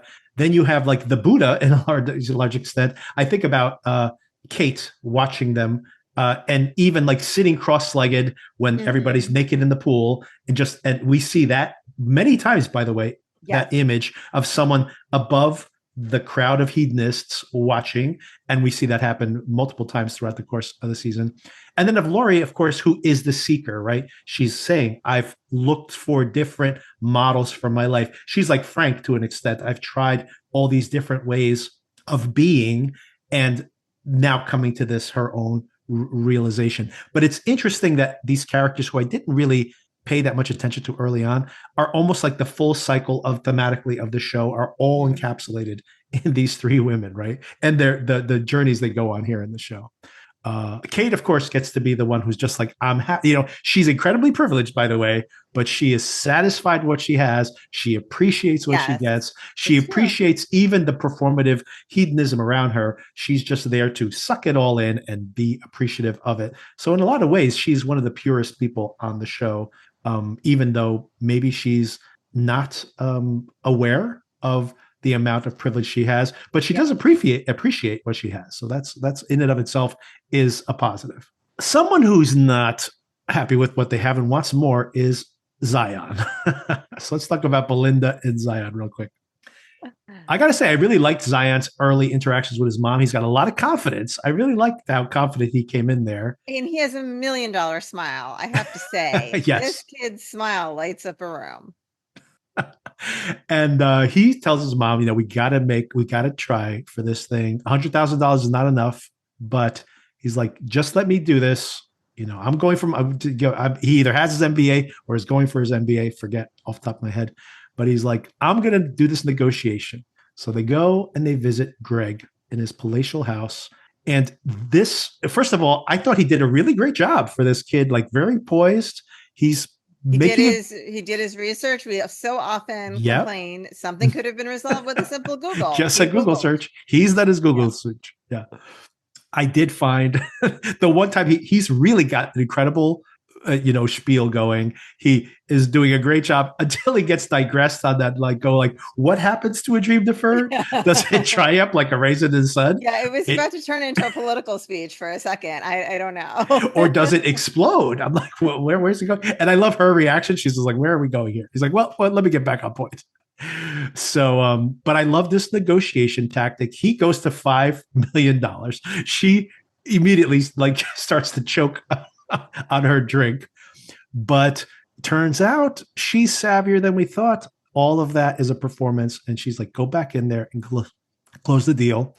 And he makes a really good pitch that is just like, look, how much longer are you going to live? You know, I don't know how old this actor is, but he's probably in his 60s or at least 60, I'd say, around there. And what is 1%? Is that your peace of mind worth 1%? Apparently it was. So what did you think about all this? So first of all, were you surprised they asked for $5 million? I was shocked. $5 million was a lot. I thought they would go $1 million. $1 million, yeah. Yeah. $5 million is crazy. I thought it was crazy. Yeah. $5 million is, you can do more than open a spa in your hometown with $5 million, I think. So I was surprised by the number. I liked the dynamic between mother and son, but at the same time, conflicted about what's going on and Belinda's values and who I thought she was as a character. And, that plays out later in the episode. But I liked the chemistry between all three of these actors, actually. Yep. I thought it was a good Yep. scene. I thought it was a fun scene to Yep. watch. I actually suspected that maybe there was something pre-rehearsed about how it was going on. I didn't think, though, that she was kind of springing it on her son Yeah. the way she did. Yeah. So I liked that little surprise. So yeah, I enjoyed watching this. I just, conflicted feelings about how it all plays out. I mean, I'm torn on it because what's the alternative I mean, first of all, I like the fact we didn't see this conversation. Maybe it was shot and it wasn't included. Maybe it felt superfluous. I would have liked to hear Greg speak to her on the fact that I think Tanya, like I'm giving this to you for Tanya, that in a way he might feel like Tanya was this mess. At least I do one good thing with her money while I live on my at my throne again. We have that scene of him every time he's at his house. He's like sitting up on his throne, witnessing everybody beneath him. So while he just indulges himself in any dream he wants or any indulgence he wants for the rest of his life, and he seems pretty miserable anyway, even with all this money. So maybe this is a positive thing he gets to do. And I do agree that like Belinda in a way is compromising her beliefs, right? Like we see Guy Talk do that as well by the end of this episode. So there is this feeling that she is contradicting her moral beliefs, but none of this is going to bring Tanya back, So if and if she's going to go for $1 million and he'll give her 5, then take the 5. I don't. And I totally understand where you are from a moral perspective, but I don't know. $5 million, she could be set up for life, and maybe that's what Tanya wanted anyway. And hopefully she doesn't get killed, right? Right. Yeah. Well, I'm glad that she is smart enough to be like, we got to get out of here ASAP. Yeah. I'm not going to hang out here for another right down the hill from his house. Yeah. I mean, think about it. She could live on this resort for the next 3 months because she's there for work training, and her son might be like, "Hey, let's just hang out here. What are you doing?" And she's like, "No, he's too close. I want to like change my identity and disappear with my $5 million so that he can never kill me." So she is smart enough to know that that is a reality. So should have given some advice to Rick. Yes. Get out.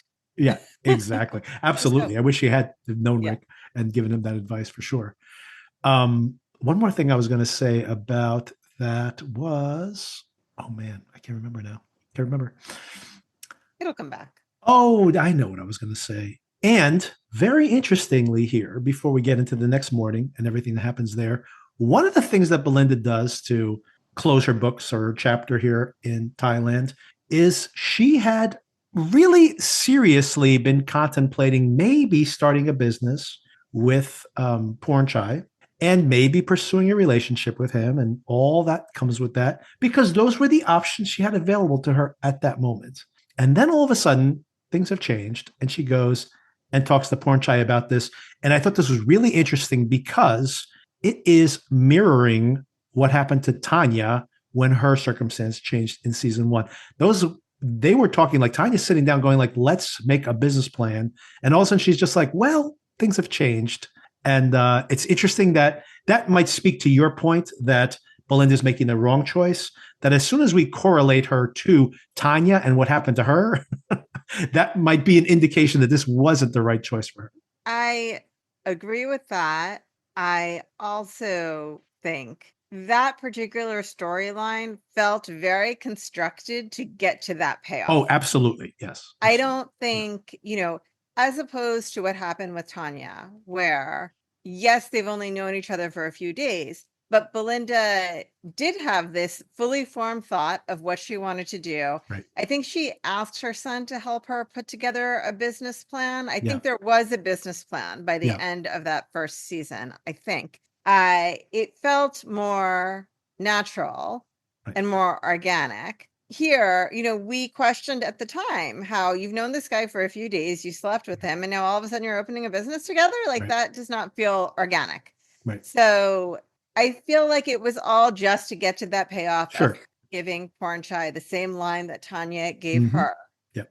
And I didn't care for it on that level. So I didn't never mind what it says about her character and how she treats people. And that like all of a sudden she's a different person now that she has money. I don't know. Because even her son says, now you can open that spa. And she was like, let me enjoy being rich for 5 minutes, which I get. Yeah. But I get the feeling that she's not going to open the spa, which I don't blame her, honestly. But it seems like the money is changing who she is as a person, or showing sides of her character that were not particularly shown before. And I just didn't like all of it. Yeah, I mean, yes. I mean, to be honest with you, I think that we are going to see more of Belinda in future seasons I of wouldn't the be show. surprised. And I think so. A lot of this is, it's possible that maybe she does try to work it out with Pornshine. Maybe, and maybe she's being honest to be like, I can't promise anything. And maybe she is interested in pursuing it with him again. Maybe she'll invite him to Hawaii. There are a lot of maybes. I thought she would invite him to Hawaii. That's how I expected it to happen. That not committing to doing anything, but hey, I've got to go, but come see me in Hawaii. We'll talk more. We'll get to know each other better. That's what I would have expected to happen. And I think I would have been more satisfied. I agree with that. I feel like it's too much of a change in her character that she closes that door, especially when this has happened to her, instead of being like, look, a lot of things have changed, and but I have to leave, but I want you to be, I want to pursue this further. So come visit me at your earliest convenience. Right. And maybe like, that would all happen. Now disposable to her because she has money. It doesn't sit right with me. Right. Although, like, once again, I think like you said, they're putting the thumb on a scale to, and unfortunately, I totally agree that it's almost too much money to give her $5 million. You can imagine $1 million being like, oh, I can start this business. My son could be like the manager of the business. I can set him up. I can set myself up. I can keep doing what I like to do and still be like a part of the world. And like $5 million, she honestly could be like, do I want to spend $1 or $2 million opening this business? I could just live off this $5 million, right? Easily. Because like, what's the business going to generate? A few $1 million for me? I have a few $1 million. Why would I open a business, right? So it's, it's too much money. In the same way that Tanya having $500 million was way too much for her as well. So, okay. The morning comes. Okay, wait, before you get to the morning. Please. I wish I had written down every time someone made a reference, hey, it's your last day. Enjoy your last day. And the double meaning of, is it their last day? Exactly. So yes, now it's morning. Yeah, enjoy your last day. I like that, how there's even like a pause sometimes, like, enjoy your last day. Whose last day is it? So yeah, the morning comes and a lot of things are happening here. The Hollingers have returned. They have already agreed earlier. There was this whole conversation with this completely underused head of staff. Crazy, baffling that they have this character in this show at all, practically. That he has coordinated with Valentine. Can you talk to Jacqueline that set up this photo op, the fortuitous, unfortunate photo op here? And the Hollingers have showed up. Guy Talk almost quits. He's like, he finds out, by the way, I totally forgot to bring this up earlier, but the whole conversation, I thought, once again, leaning into the duality of Guy Talk, where he's like, I'm going to put my foot down. I'm not going to be violent, but at least I am going to say, hey, I know who these guys are. Right. And even without violence, I can do some overall good. And then, of course, that gets muddied yet again because Valentine goes, these guys cannot work here. They don't have a visa. If I get implicated in this situation, I'm going to get deported. They're going to get deported. If we go back to Russia, it's like a death sentence for us.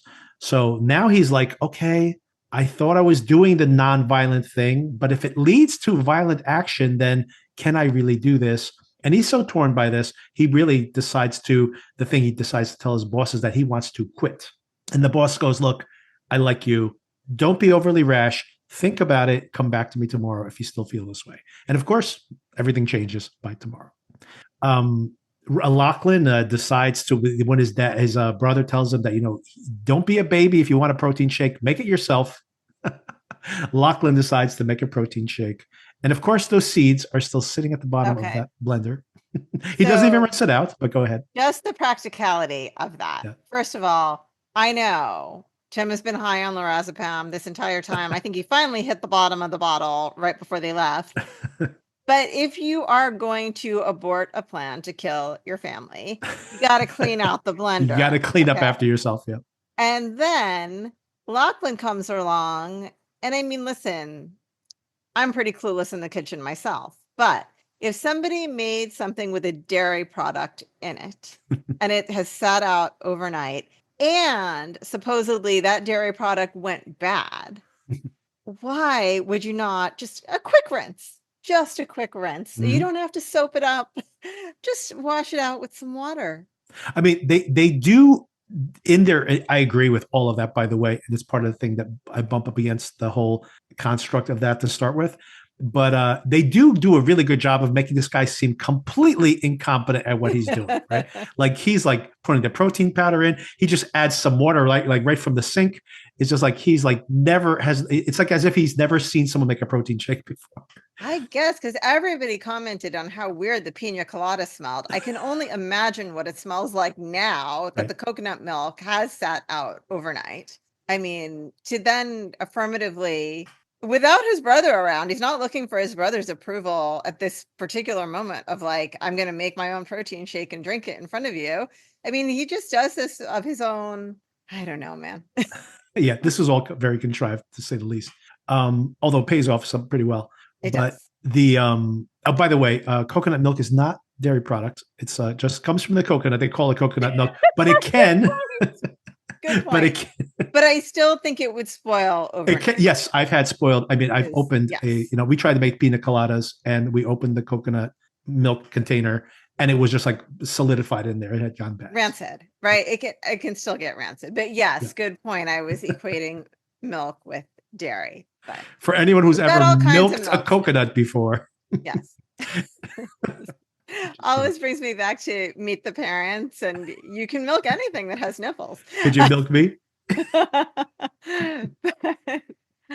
But yes, we have nut milks, we have coconut milks, we have all sorts of milks. We are spoiled for choices of milk, and they are not all dairy products. So the nipples on the almonds are especially difficult to get to. and they can all go bad. I think they can all go bad. Yes. Yeah, almond milk can go bad too, for sure. So I mentioned some of these things already. So Belinda does get the $5 million, gets wired into her account. Shocking to see that number, of course, on the screen. She already tells her son that she's talked to the bank. It's real. It's actually there. Greg talked to her. Oh, I by the way, going back to once again something I forgot to bring up, that I love when they when the son is making that whole sales pitch to Greg/Gary, saying to him that, like, my mom's filled me in, and if you make us happy, we are 100% on Team Gary, which I think is very apropos that he's like Team Gary. It's like Gary. Yes. So I'm like, I did love that. But Gary's spoken to her, and I would have loved to have seen that conversation. I'd love to see the tone of him saying this to her, that maybe he is having this moment of saying like, hey, I can do one good thing with her money, and other than just spending it here on these luxuries for himself. But who knows? It's hard. I guess leaving it ambiguous is probably better anyway. I have questions about the tax consequences. I feel like she should have set up an offshore account for this, but not my problem. Yeah, I'm not sure how that works. With just suddenly having $5 million in your account, right. Like, do you have to claim it? I guess they don't know you have it probably unless you are spending it, but then you have to explain. You have it. You got to launder it through your business. That's why she's going to open that business, so she can launder the $5 million. That's what's going to happen. You have one client a day and you make $150,000 a year. How does that happen? The Ratliffs go to breakfast. They do not notice that Lachlan is dying by poolside.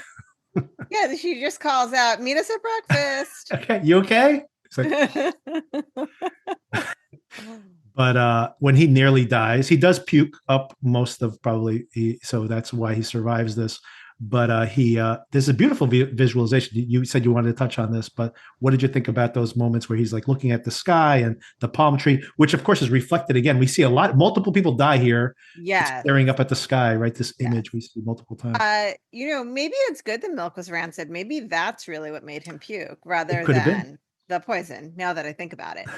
But no, I thought this was really well done. And I actually thought he was going to die. I did too. I thought he was going to die. Yes. And I thought like we were going to have a whole bunch of deaths. And I mean, had joked. we still did. We did. I had joked in previously that it's like, we had one death in the first season, and then we had like 4 deaths last season. And I'm like, maybe we'll have 7 or 8 deaths, because we heard all the gunfire earlier on. And I'm like, I don't think we got to that number, but I'm like, maybe we will have more deaths every single year. I wondered that too. Actually, it's just escalating, doubling down. But yeah, I thought it was really beautifully done. His near-death visions, and I don't think we've seen enough to know, but I could see it giving him more purpose and meaning. Yep. And drive going forward, where he's been, wandering around a little bit helpless up until now. Yep. I think this might be an experience that centers him. Yep. I completely agree with all of that. And we don't see it. And maybe once again, Mike White wants to leave some of these things unexplored. Not that all these people will come back, but he has the opportunity if he wants to. A couple of years later, we catch up with some of the Ratliffs. Maybe 2 of them are on vacation together. Maybe Saxon's getting married, and we see him, with his and then we can explore who he was then versus who he was now, right? And those type of things. So I'm pretty sure that we're going to see Mike White is starting to develop these themes and characters that might cross over from one story to the other. And I love this. I thought it was beautifully done. And I do think that, having that type of an experience is not only transformative for him, but of course it's transformative for Tim. Tim, who's been so worried, and we'll get to this at the very, very end, he's been so worried about, like, what is my family going to do? On the boat, he is talking about how, like, family is the most important thing. And I think that's an easy thing to say. He has said it multiple times over the course of the show. But I think now he really feels that, like, having nearly lost his son, he's like, that is, this is the at his own hand. I mean, by his own hand. Exactly. And that even this the one who he was not going to kill. Yeah, exactly. What an irony there, for sure. And I thought that that's part of the reason I was pretty confident he was going to die, because like that would be the biggest irony of all. It really would. What's next? Oh, Jim Hollinger turns out to be a bad dad to the very end. He can't give this guy a minute. I mean, I know he's embarrassed by what happened at the house, but this was pretty messed up. And, he insults his mom, and which is probably true. We had suspected that the mom's story wasn't all on the up and up. But of course, this puts Rick, who is just so, he really looks like he's ready to turn the page. And then we see him have this, terrible breakdown. Regression. And then he goes and runs off. Chelsea follows up on him. If he had just been able to talk to his sagacious Indian woman, none of this would have happened. If she had just made some time for him, this all could have been different. Just rearrange your schedule, lady. Just bump everybody an hour. But I mean, Zion didn't particularly even want this. Yeah, session. He didn't even want to go to the session. Exactly. Yeah. So, he clearly seemed distressed. So I wish she had asked him a few questions just to judge his level of distress and to see whether, it was something serious. But in her defense, you probably don't see a lot of people in severe mental health crises at the White Lotus in Thailand. Right. So she's probably kind of like, whatever wealthy person problem you're having, we'll talk about it. But although she does know his background. And the other thing I was going to say too is, on a more positive version of this, is that she might be thinking, well, I just have this 1 hour session, just hang in there. This isn't life and death. Like, she doesn't realize that. And it's like, like, my afternoon's clear. We can talk for hours. I can, we can go somewhere if we get away from here, if you need to. So she may think like, oh, I'm going to carve out a whole afternoon to talk to him. She may just be very interested in him anyway, considering their relationship up until this point. But of course, it just doesn't go. Just even a terrible turn of events. Had told him to sit inside instead of on the bench. Exactly.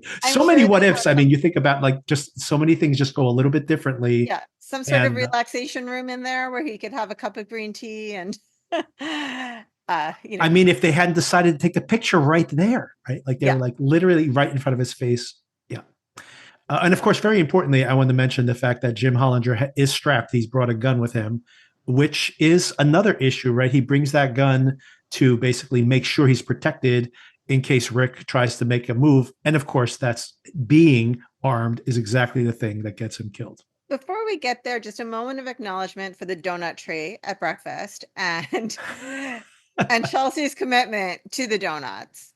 I just want to flag that because even when things get tense, she goes and takes that donut with her. She needs the donut. Exactly. She can't pass up a donut. Who can pass up a fresh donut? I mean, come on. But yes, this is so poorly handled by every single person involved. Everybody involved is disaster. Yeah, across the board, by the way. This is, I think, telling in a way that everything is bad, is that not making room for someone when they are obviously really, truly despondent. That's one decision that could have gone differently. Rick, of course, not changing, like sitting there and having this photo op happening in front of him, not just walking away, just trying to do anything else, incapable of doing that. Getting off the property really should be right. Yeah, just leave immediately. Just tell Chloe we're leaving right now. Jim bringing the gun. If Jim had not brought that gun, I mean, he has security guards there. If he didn't bring that gun, this wouldn't have happened. He would have gotten punched in the face probably, but he wouldn't have been shot. And then, of course, we'll get to the very end. But like the fact that Shrithala's response is kill them, kill them. It's and Jim, first of all, saying what he did about Rick's mother. Oh yeah, right. To antagonize him further, and not share. He was willing to share with his wife that he's Rick's father. Exactly. But not giving any frame of reference, talking cryptically. Your father was no good anyway. I mean, right. You know, at what point is the jig up and the charade is over? Right. You know, I don't understand why he would choose that. I mean, you could say the awful words about the mom, but then like, why get into this thing about the dad if you're not going to end with, and I'm your father? Like, it just, then don't touch the subject of the dad. I don't know. Right. Yeah. I mean, all of this is terrible, I think. And like you said, on the one hand, you can imagine Jim being like, this guy's obviously mentally deranged. Do I want him in my life? I don't know if he needs money. I don't want the complication. And obviously he didn't want the complication. Probably this is how he's lived his entire life. He's a selfish jerk. Fine. But you could imagine being like, I don't want this. If this is me personally, I'm putting myself into projecting into these characters. I'll have him sit down with me with the security guards there or outside the door or whatever, and just lay it all out there, because I don't want this guy coming back at me again. He tried to kill me before. I don't want this guy coming into my house or showing up at or cornering me somewhere on my property and trying to kill me again. Right. So you brought a gun, thinking that this is not over yet. So yeah, like I just lay it all out there, but then be like, and I don't want, you say it to him, I don't want anything to do with you. I just don't want you coming back at me, but go ask her, go ask her family, go ask around. This is what's going on. And you need to grow up and get over this, right? Just to get him out of your hair, right? Not because you want to continue this relationship. You could end it there as well, right? I mean, he abandoned her for his whole entire life. He may not want to pursue it at all. So anyway, it's just horribly handled. And of course, it all goes awfully wrong. I suspected this, by the way. The one thing I was wrong about, I was wrong. It wasn't the monkeys who shot people. I was wrong about all my theories. But the one thing I was right about was the whole Darth Vader. He is your father. So that realization, of course, which I think many people were on board with this theory way back anyway. And of course, so the shooting happens. He goes behind that gong. Chelsea is nearby. He kills, at least he shoots those two security guards. Maybe he kills them for all I know. Unclear to me, but I mean, he was a really good shot. Yeah, very good shot. Yeah. I feel like he might have killed them. Right. So he might know what he's doing there. But unfortunately, one of those ricochets kills Chelsea.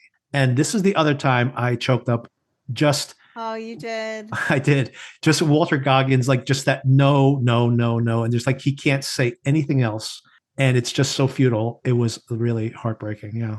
But a bit of humor when the hotel manager leaps into the water. Yes, they did have a little bit of humor in there. Yeah, it's true. He just like falls off and then runs off in the water, holding his phone up so it doesn't get wet. But yeah, there was that was the one. Yeah, and even in those moments, he couldn't say that he loved her. I know. He just kept saying no. And he says, don't die. But just as like, we'll be, and then of course, we'll be together forever. And they are together forever. And then Guy Tak, of course, gets, pressured by Shrithala. And he's not a bad shot either. Not the first No, shot. I mean, we knew that from the shooting range. First shot, the shoulder. Second shot, kill shot. But the whole thing about whether he has the killer instinct or not. Yeah. I don't think this was an instinct so much as it was following directions. Right. But yeah, I mean, shot a guy in the back who's carrying his In dead the girlfriend. back. I don't know. In the back. This is not very Buddhist of him at all. Yeah. Yeah. It's not like he was a threat at that moment. He's unarmed, Exactly. carrying this girl who's probably dead already, but still, Yeah. I mean, it's not great. But my question to you, he falls into the water with Chelsea. He floats to the surface. And then we have Walter Goggins' face framed with the water. Beautiful the way they framed this Yeah. perfectly. The shot from under the water, but of course him and staring up at the sky again. And that look of peace on his face, the same exact face we saw him make when he was sitting there Mm. at the, orgy, Frank's orgy. And it's like that same kind of beatific expression. And what do you think that says? I mean, we have the whole idea that pain is in being the individual is in a very, I guess you can read this in a cynical way or in a more optimistic way, that he's reached his peace at this moment in his death. But yeah, I mean, he's had a tortured life, right? So Yeah, that's what I felt it was. But, to go back to my questions about this philosophy is how much of that was of your own doing and of right. your own making. And don't we at some point choose whether to torture ourselves with things and whether to let them go? So I think for me personally, some deeper questions here, but I do think he was with Chelsea. They're together forever. Yep. He in some ways did what he came there to do in some ways. Yep. And so I mean, he does have closure on Yeah. that relationship, right? So now he knows who his father was. And yeah, I mean, it's complicated. I feel complicated feelings about the way this thing ends because there is some resolution to all of it. But, and of course, if you believe in Amor Fati, if you believe that this is the fate, all fated, then all these things, if they just did this differently, maybe there was no way this ended any other way. Yeah, I think that is possible. I think, well, I have some broader thoughts. Would you prefer that I save them? Let's save them for the end because I Okay. want to talk about how the season is. Yeah, Sure. let's save that for the end because I think that there are more. There's a lot of thematic stuff to talk about here. So then we get to the very end, of course. Where does everybody end of wrap up? The Ratliffs, they're receiving the news. They've gotten their phones, but Tim seems at peace. He's like, we're going to get through it. We're family. And did you We're gonna see the shot of the water, the water droplets coming back? Yeah. Exactly. So that's something that brought an image that brought him peace before, and he smiles when he sees it, and he's like, "Yeah, life is pain, but you live through it, right? Amor Fati." And of course, on the soundtrack, very importantly, that psalm again, right? The rose that always blooms, right? So this is the yin and yang. This is the cycle of life. This is the rose that blooms after every winter, that there are the downtimes, but the rose will bloom again. And I like how though he's like the family gets their phones back and he's like, there's gonna be some news, and then he just walks Yeah. across to the Yeah, other exactly. side. I like that the different interactions. Victoria is not on her phone, so she's like kind of reading the kids' reactions. It looks like Piper maybe is just getting stuff in the headlines, but Saxon is probably getting like reading text directly. And Saxon just keeps looking at his dad because Saxon's probably like, oh, he's getting all of the details. Piper might have just gotten like a news alert that, that her dad's being investigated. And then Victoria is looking at them like, huh? It's like, oh, she's. I like that Mike White, by the way, in the featurette at the end. Maybe she's definitely a character we see again because he said like she's not going to be happy with like not having enough, but he goes, but I have a feeling that she has a backup plan. So it's like, well, maybe we'll see what Victoria's backup plan is in her next season of the show or one of the next seasons of the show. Yeah, she might have. Speaking of offshore accounts, she might.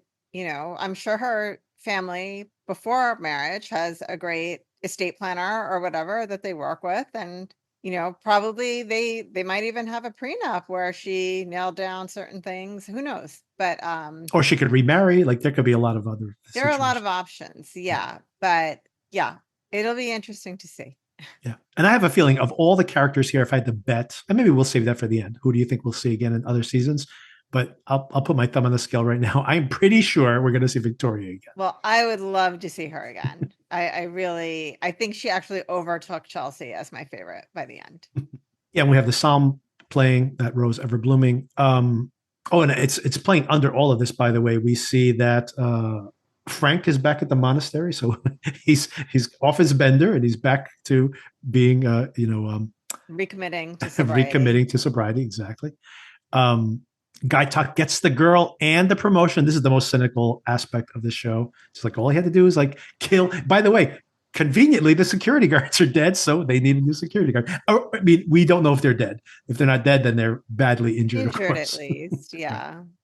Yeah, all he had to do was completely change his belief system and sell himself. Exactly. Yeah. Just betray all your beliefs and you get everything you want. So that is the most cynical thing I think we see there for sure. Oh, one more thing to mention, of course, is that Greg is on this throne once again. And apparently that fantasy of his was legit. And Chloe's like, thumbs up. We got a new F-boy to take care of you. And Greg even does a little wink. Greg's still living high in the hog. So there you go. He gets everything he wants. But that's not by the way, this music, the psalm is playing under all of this. But what do you make of Belinda and Zion leaving on their private yacht to go to the airport as well, I'm sure.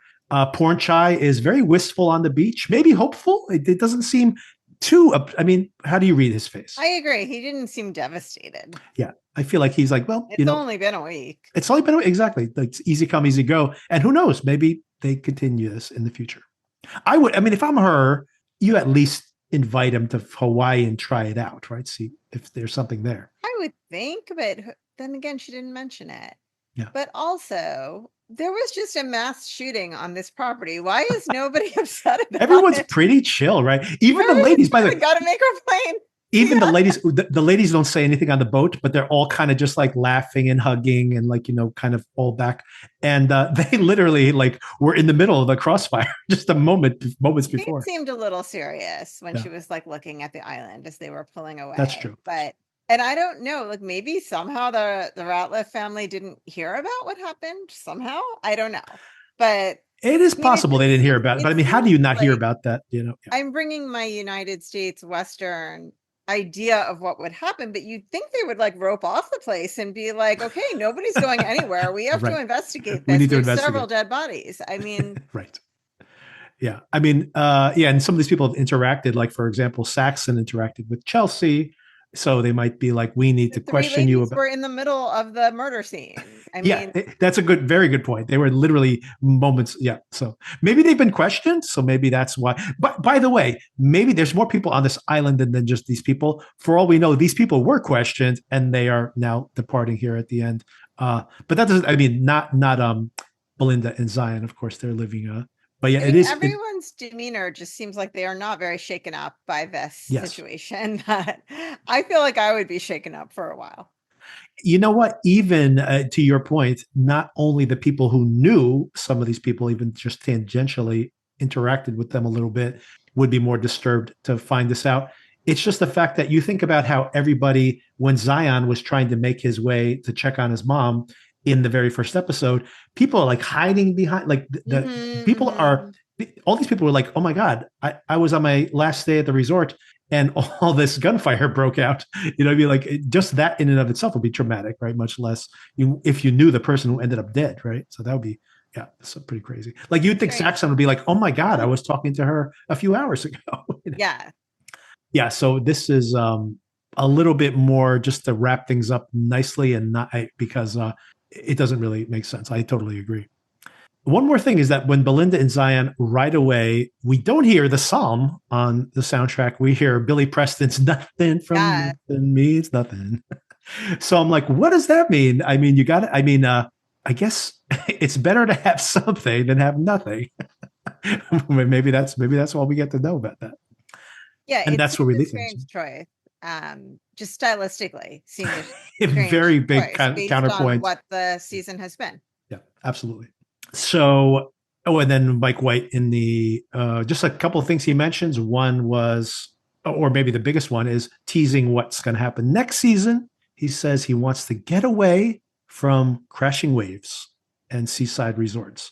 So if you had to take a wild guess, where would you, maybe not a wild guess as what he's actually intending, if not a seaside resort, what type of location would you like to see? Well, I feel like, I'm not sure if you and I have had this conversation, but I've had it with many people. Are you a beach person or a mountain person? It Right. feels like it's generally one or the other. So my first instinct is if you're not on the beach, you're going to be in the mountains. So maybe the Swiss Alps or something like that. A ski resort? I was thinking a ski resort, and I did like that ski episode of Mr. and Mrs. Smith, for example. But I don't know if I would want to see a whole season up in like in a snowy. It It's might be cold, too yeah. limited. What we get to see might be a little too limited. We can go to Iceland or something though, and go to one of those resorts just to see all the kind of beautiful, different types of landscape they have out there. Could be maybe in Morocco or something, in one of the old cities there. Perhaps. Like they have some amazing resorts in those areas. They're pretty close to the water too, though. Maybe They're close to the water. so we might But end they're up not on the water. they're not on the I water, don't- correct. I don't think. Well, it depends, right? Exactly. Yeah. Yeah. I'm curious. I'm very curious. I have a feeling for some reason, I just think it's going to be ski based. And I don't know if I want to see all that white for Yeah. for a whole season of the show, but we'll see. Hmm. There's plenty of places to choose from. I'm sure they are scouting places. And I'm sure that given how these locations become tourist attractions with the success of the show, that I'm sure people are angling for to be the next place. I think they're all 4 seasons, right? Is that true? I don't know, to be honest. Hmm. Is that a 4 Seasons behind you? This is You actually the tell me. location, You by the way. sent me the image. I was looking for pictures of locations to put as our backdrops. And that one is where they shot one of the locations. I think they shot at multiple spas to make Yeah, it I think that's one. right. That this is one of the locations behind Sona. All right, so those final thoughts you had. What do you think about this season? How do you think this episode pays off this season? Yeah, go ahead. First, one thing that is a little nitpick that we've Yeah. talked about before. How do you feel in the end about this whole closed captioning situation? I mean, Oh, yeah. it's beautiful Yeah. to see that lettering, but what was the point of it? I don't know. I To think have captioning in the language that they're talking? yeah. Well, I mean, I think it's a different dialect because I've seen Or you other think it is a Indonesian different film. dialect? I'm not sure. I honestly didn't do the research to understand what this is. But if you watch, like I've seen some Indonesian action films, which have become big in the past few years, like The Raid, which I talked about in a recent podcast episode. And they have dual subtitles on the screen at the same time. And I don't know if it's because I have dialects. I don't know if it's because in my head, for some reason, I'm like, maybe there's a Chinese audience for Indonesian films. So they have, I honestly don't know. If it's But I a think that, different- yeah. Sorry, I didn't mean to interrupt you. No, I just think that might be an explanation. I think it's stylizing what occurs in Indonesian films. Yeah. If it's a different dialect or language than they're speaking, then I'm totally fine with it. Yeah. I think it's pretty no matter what. Mhm. If it is literally captioning of what they're speaking, I feel like it's pretentious and I didn't need that. Yeah. Yeah. Okay.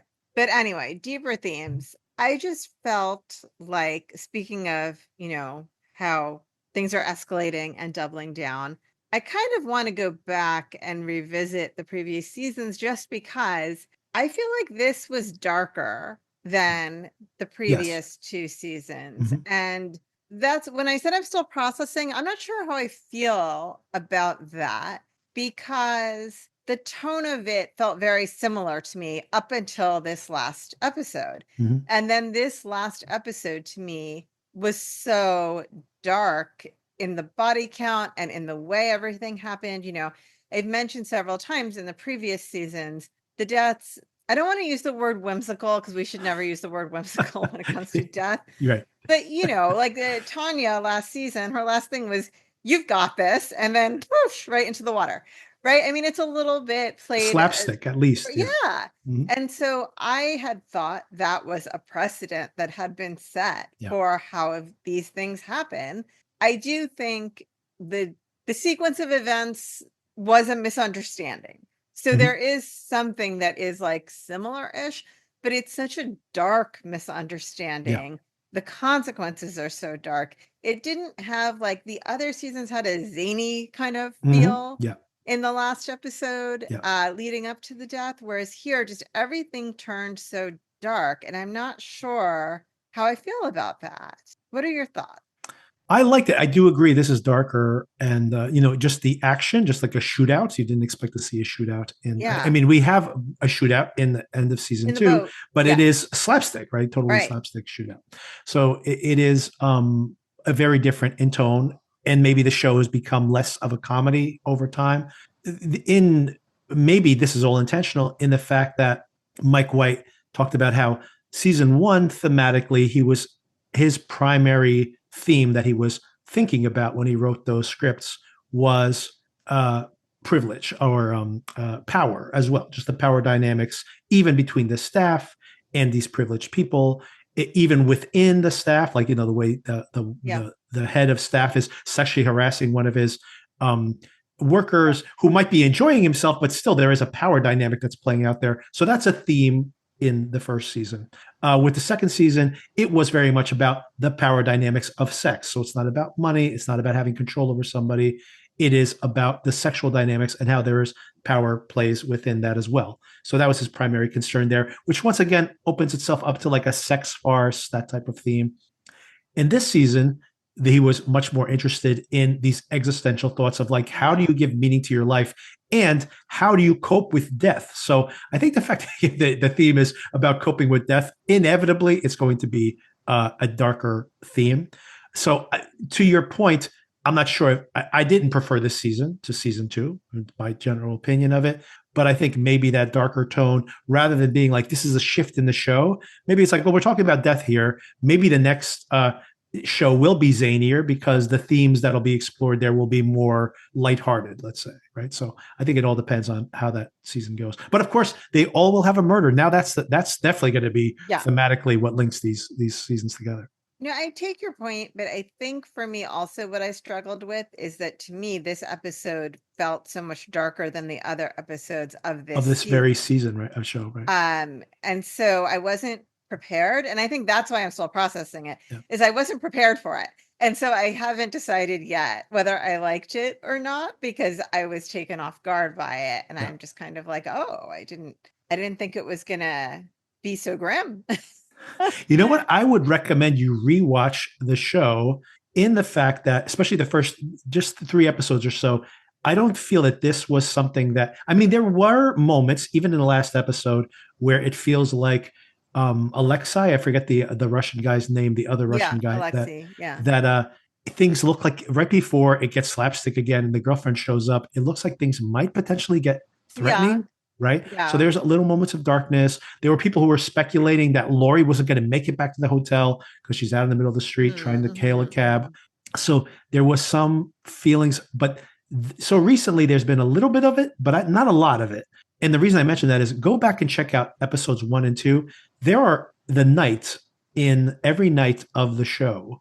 There are moments where you feel the camera like roving through the empty corridors or the hallways. There are these shots where you see the resort that are from the middle of the ocean and you just hear the sound of the ocean crashing, and they're very ominous, and I feel like that almost feels like something out of a horror movie, like in a horror movie that would obviously be the lead up to the serial killer showing up or whatever. But the fact that they've introduced those scenes earlier on in the season, I think there was always this creeping death theme in the visuals of the show. But to your point, I think like probably mid-season, they stopped doing a lot of that. Although, death became more to the fore. It felt like someone was going to die. At least for the last 3 or 4 episodes, it has felt like someone might die in any one of those episodes. So, but yeah, I overall don't know if this would be it's definitely not my favorite season, I would say. Yeah, I think also to me, together with that darkness, supporting that darkness is, in my mind, Guy Talk betraying his value system. What I saw is Belinda's character taking a negative turn as well. So I felt like just there was a lot of negative turns in addition to the actual death and the grimness around that left me overall with dark feeling. Yeah, there's more. Well, I mean, I would say that I'm not sure if this is more cynical Yeah, than that's why I his said I other kind of want to seasons. go back Yeah, and right. compare where the characters ended out in season 2, because and season 1, because maybe it's the same and it's Yeah. just hitting me different for some reason. Yeah, I mean, you think about how Greg gets away with it here after they make a big deal about him getting some kind of comeuppance. You think about Guy Talk reversing himself on his belief system to get the girl in the end. So that Two does feel guests are cynical. dead, Yes, right. Yeah, you think about Rick and Chelsea being like even in this episode, having that beautiful, reunion on the beach, just to end up dead by the end of the Yeah. episode. So there is some darkness here, definitely more so in this particular episode, as opposed to, all the bad guys at the end of season 2, all Right. dying in Yeah. comical ways. And of course, Tanya still, that's the final twist, still dies. But that is all feels way more lighthearted. But I do wonder anyway. So I do feel what you're describing. But I think that the cynicism is probably there in all the seasons to Fair. different extents, maybe more so here than ever before. You might be right. Yeah, so the season overall, the big breakout moments, if you can think of any other ones, obviously Frank's monologue. That's the first time that things went really viral for that show. I mean, that video has been uploaded to YouTube many, many times. Lachlan giving his brother a lending hand, lending his brother too much, too willing to lend his brother a hand, let's say. That, of course, was like a ratings breakthrough for the show. People are into this storyline for some reason. And I think here in the finale, the whole like Rick and Chelsea's fate is Amor Fati is going to be like another one of those moments that the show will be remembered for.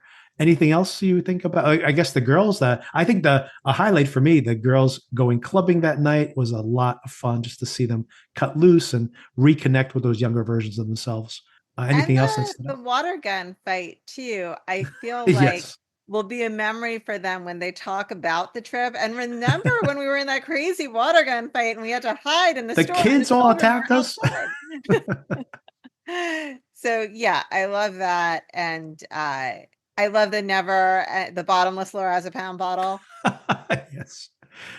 Thank God she refilled it right before, I guess, for Tim's sake. I've said it 1,000 times. I love everything about Parker Posey's character. I could just watch her for days.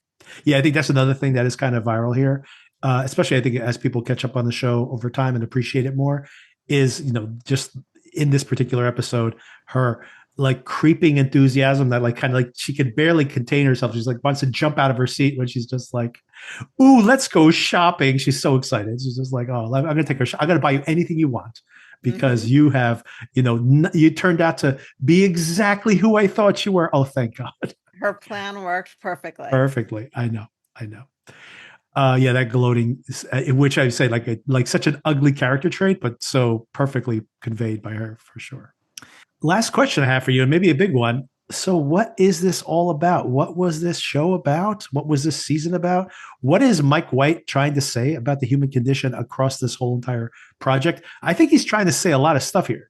What are your general feelings? Wow, what a deep question, and one that it being, less than 24 hours since I watched the finale, I haven't had too much time to actually contemplate it on that deeper level. But I mean, certainly we were given many messages about Buddhist values and philosophies and ways of thinking about suffering Yeah. in the human condition and what causes it, and that we are bringing it upon ourselves largely Yep. by being concerned with the wrong thing. So I think that's the underlying message, but I need to think about the application of that to the characters here. That's what I haven't really given thought to. What are your feelings? Yeah, I mean, I feel that's primarily what he's trying to get at is that, he was not, but he has talked about being very depressed at one point in his life. He moved to Hawaii as part of dealing with his depression. And of course, in the midst of that, started writing this show, or within a year or two of that. He was already a very successful screenwriter, by the way, but now, of course, is a megastar and everybody in Hollywood wants to work with him. So he's had this incredible privilege. He's like Jacqueline here, getting this like late career superstardom. as a creator.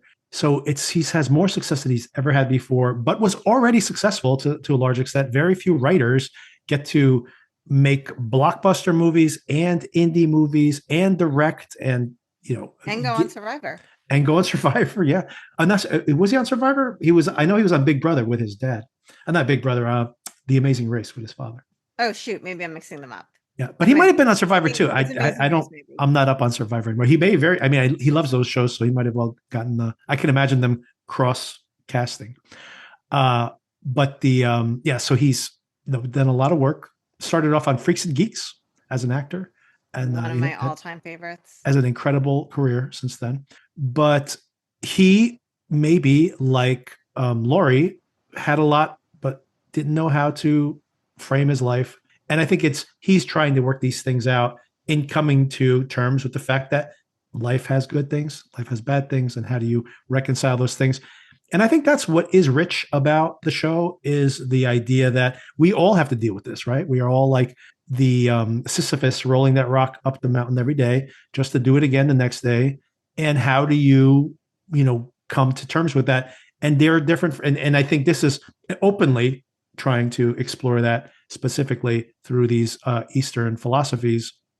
But yeah, I mean, I think that's where I don't like the show, especially season 1, when it is at its most cynical, because I think what works the best in his writing, even in his movies, is when he isn't being overly judgmental, as in the fact that like these are complicated things and whatever gets you through the night, to quote John Lennon, it's all right. It's just like we all have to cope with things in different ways, and there is no right and wrong answer. So I think every single time he is overly cynical in his perspective on characters, that's when I bump against the show. But when you see like the 3 women together, that's where I resonate with the show, where you see them kind of coming to terms that like we are all dealing with life differently. We are all these different aspects on this continuum, but we're just here for each other. That's it. We're just here to experience it. And I think that is kind of a beautiful idea. And it's probably the best we can do as people. I agree. That is a beautiful idea. And one that I think as people approach middle age, generally do yes, things that are on my mind all the time now. Embrace that. Yes, or approach middle age. We're solidly in we are in middle age for sure. But yes, I agree with you. Like if I compare this to season 1, as you know, I feel like season 1 was much more one-dimensional. Yeah, absolutely. I do like here that the characters are generally more 3-dimensional and more full as people, which is, much more like reality. I think every now and then I meet a person who is very one-dimensional, but it is generally the exception to the rule, especially as you get older. People have life experiences, life happens to them. It forces you to develop those other aspects. So I liked here, even though I do think there were things that were very cynical. Yeah. Even then, Guy Talk, I think we saw a lot of the conflict he was having and the reasons he made the decisions he did. Parker Posey, Victoria, she reflects on, I have thought about it and I am not meant to live an uncomfortable life, right? She's not taking it for granted. She's thought about it. She is in fear of living in poverty. She's accepted it. She will survive. She doesn't think like, oh, this is just what life is. And aren't I lucky? Even though she kind of does say that to Piper, but she's considered what the alternatives are. And she has not for her. Yeah, it's not for her.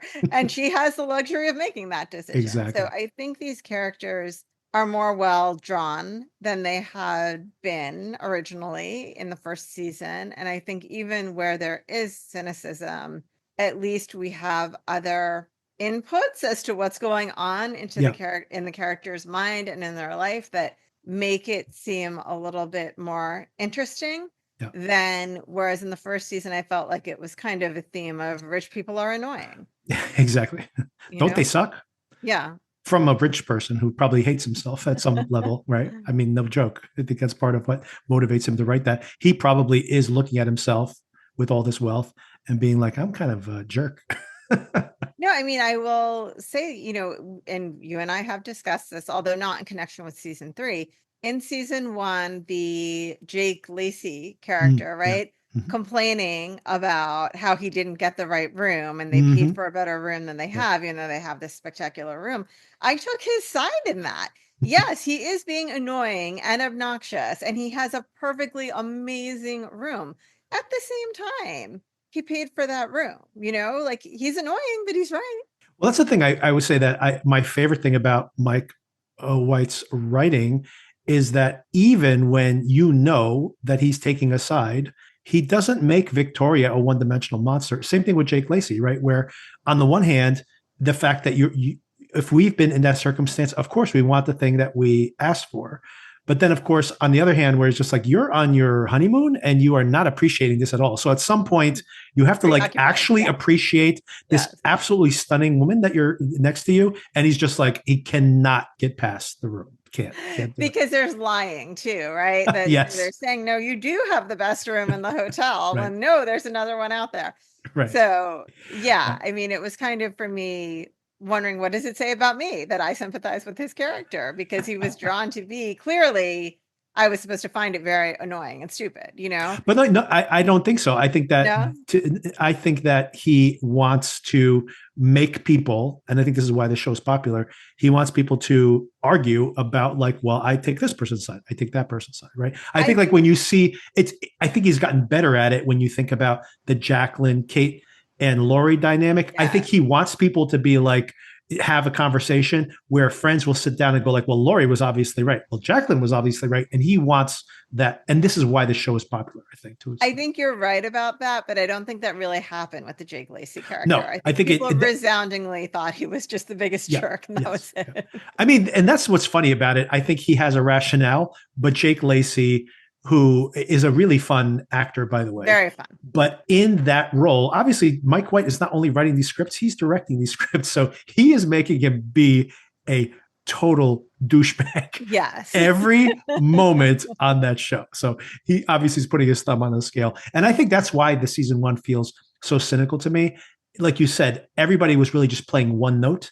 There was limited shading of those characters. And once again, I think he's just gotten much better at this. I agree. And for me, of course, I've said this 100 times on this coverage, but season 2 for me is still my favorite. Also, because part of it is because the themes there, this kind of like sexual competition and, questioning some of your more, less consequential decisions in your life, like not life and death all the time. It allows it to be more fun because none of this is really life and death. And then, of course, this season is all about life and death. It's much heavier stuff. And so season 2 is more fun and also much more easy to relate to because, of course, we all have existential dread, but it's not what we think about all the time. Like we're not contemplating murdering our families, hopefully not, on a regular basis, as opposed to, judging yourself against, am I successful as my friends? Am I not ambitious enough? Those type of things are things we ask ourselves every single day, of course. Feels more down to earth and practical, more relatable to everyday life than these existential things. Exactly. Yeah. And, but I think this is I can nitpick that this is not season 2, but this is obviously one of the most well-constructed, written, performed shows we're going to see all year long. If we get if The Last of Us is as good as this, we'll be so lucky, and it's not going to be, right? So it's like no HBO show is probably going to be as good as this show this year, and most other shows are not going to be. And like I said, if this is like the baseline quality for the shows we watch week to week, that would be phenomenal. So I can complain it's not as good as season 2, which I think it's not. And it's maybe overly thematically ambitious and then still a little light in what it's trying to say about these huge themes. I can make all those complaints. It's still one of the best things we're going to see all year. As simple as that. So. And still, in the end, I couldn't wait to watch the finale. Absolutely. So that says something. I'm sure all of America, I haven't seen the ratings yet. They'll probably announce them later today.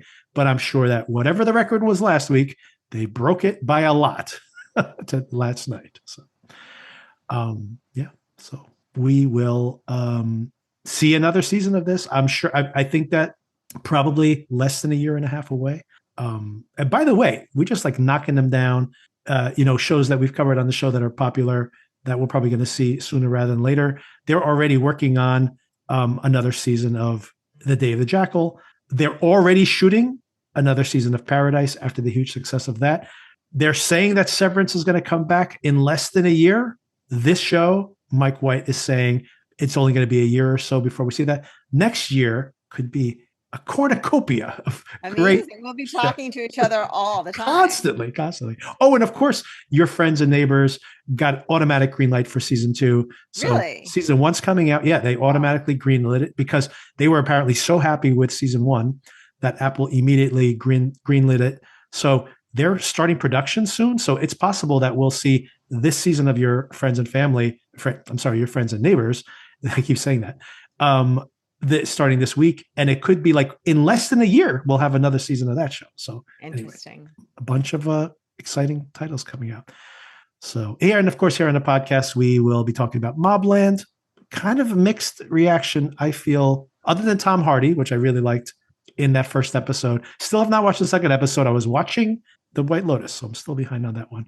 But I'll be watching that today, and then I'll be recording with Darren, and we'll talk about that show. And of course, Friday, we'll be talking about Your Friends and Neighbors on Apple TV. I got it right that time. So check that one out. Get ready for it. Thursday night is when it premieres, and we'll be discussing it on Friday. And stay tuned for all of that. Watch this on YouTube. I guess I should put that at the top of the episode. But if you've made it this far, you probably don't want to hear the whole conversation again. But it is available on YouTube. If you know somebody who prefers YouTube, send them the link. We'll include it in the show notes. And a lot of exciting stuff coming. And I was pretty satisfied with this ending, I got to say, this episode. I agree. I think it was a great episode. I'm just still processing the darkness of it and how I feel about that for the show, but you make some good points. And overall, I'm happy I watched it. So well, you said you were so anticipating the finale. How did you feel like at the end of it? Did you feel like, I felt like, wow, that was a journey. Good. That's good. I mean, like, either whether you say like it's better than last season or whatever. I mean, the fact that, I felt the same way. I felt like I didn't feel unsatisfied by the finale. I felt very satisfied by it, even if it wasn't really necessarily what I wanted to happen. Didn't want Chelsea and Rick to end up dead. That's for sure. But I was satisfied with the episode itself. Yeah. I felt like it was a journey, and I felt like the darkness of it was sitting with me in a way that I wasn't prepared for. I agree with all that. Oh, and by the way, one more thing to mention about the podcast. Yes, we'll be talking about Mobland later this week, but Darren messaged me separately and said that he's been dying to talk about The White Lotus all year long, and that for him, this is the best thing he's watched all season long, and he had so many things to say about it. So I promised him, I'm like, all right, me and Sona are going to do the full breakdown in our episode. You can just say all the stuff he's not been saying all season long. He's going to have a free carte blanche to just say everything he's been wanting to say. So apparently he's got a lot of things to say. So we'll be talking about that and Mobland. I have a feeling that that episode is probably going to be like 75% The White Lotus finale, 25% Mobland. But we're only at the beginning of that Mobland season, so probably not as much to say there anyway. But we'll be definitely talking about The White Lotus yet again later this week. And some of the things that I was a little unclear on, like Walter Goggins' experience, that led to this, partially led to this performance. I'm very curious about that. So I'll be doing my own research and maybe have some follow-up conversations in that episode. All right, Sona, thank you. Oh, by the way, everybody, challenge, remember, recommend this to your friends and family and neighbors. And we'll be back again on Friday, Sona and myself, talking about that new season, that new series as well. Sounds good. Thank you again, Sona, for the conversation. Thank you. Talk to you soon. All right, bye. Bye.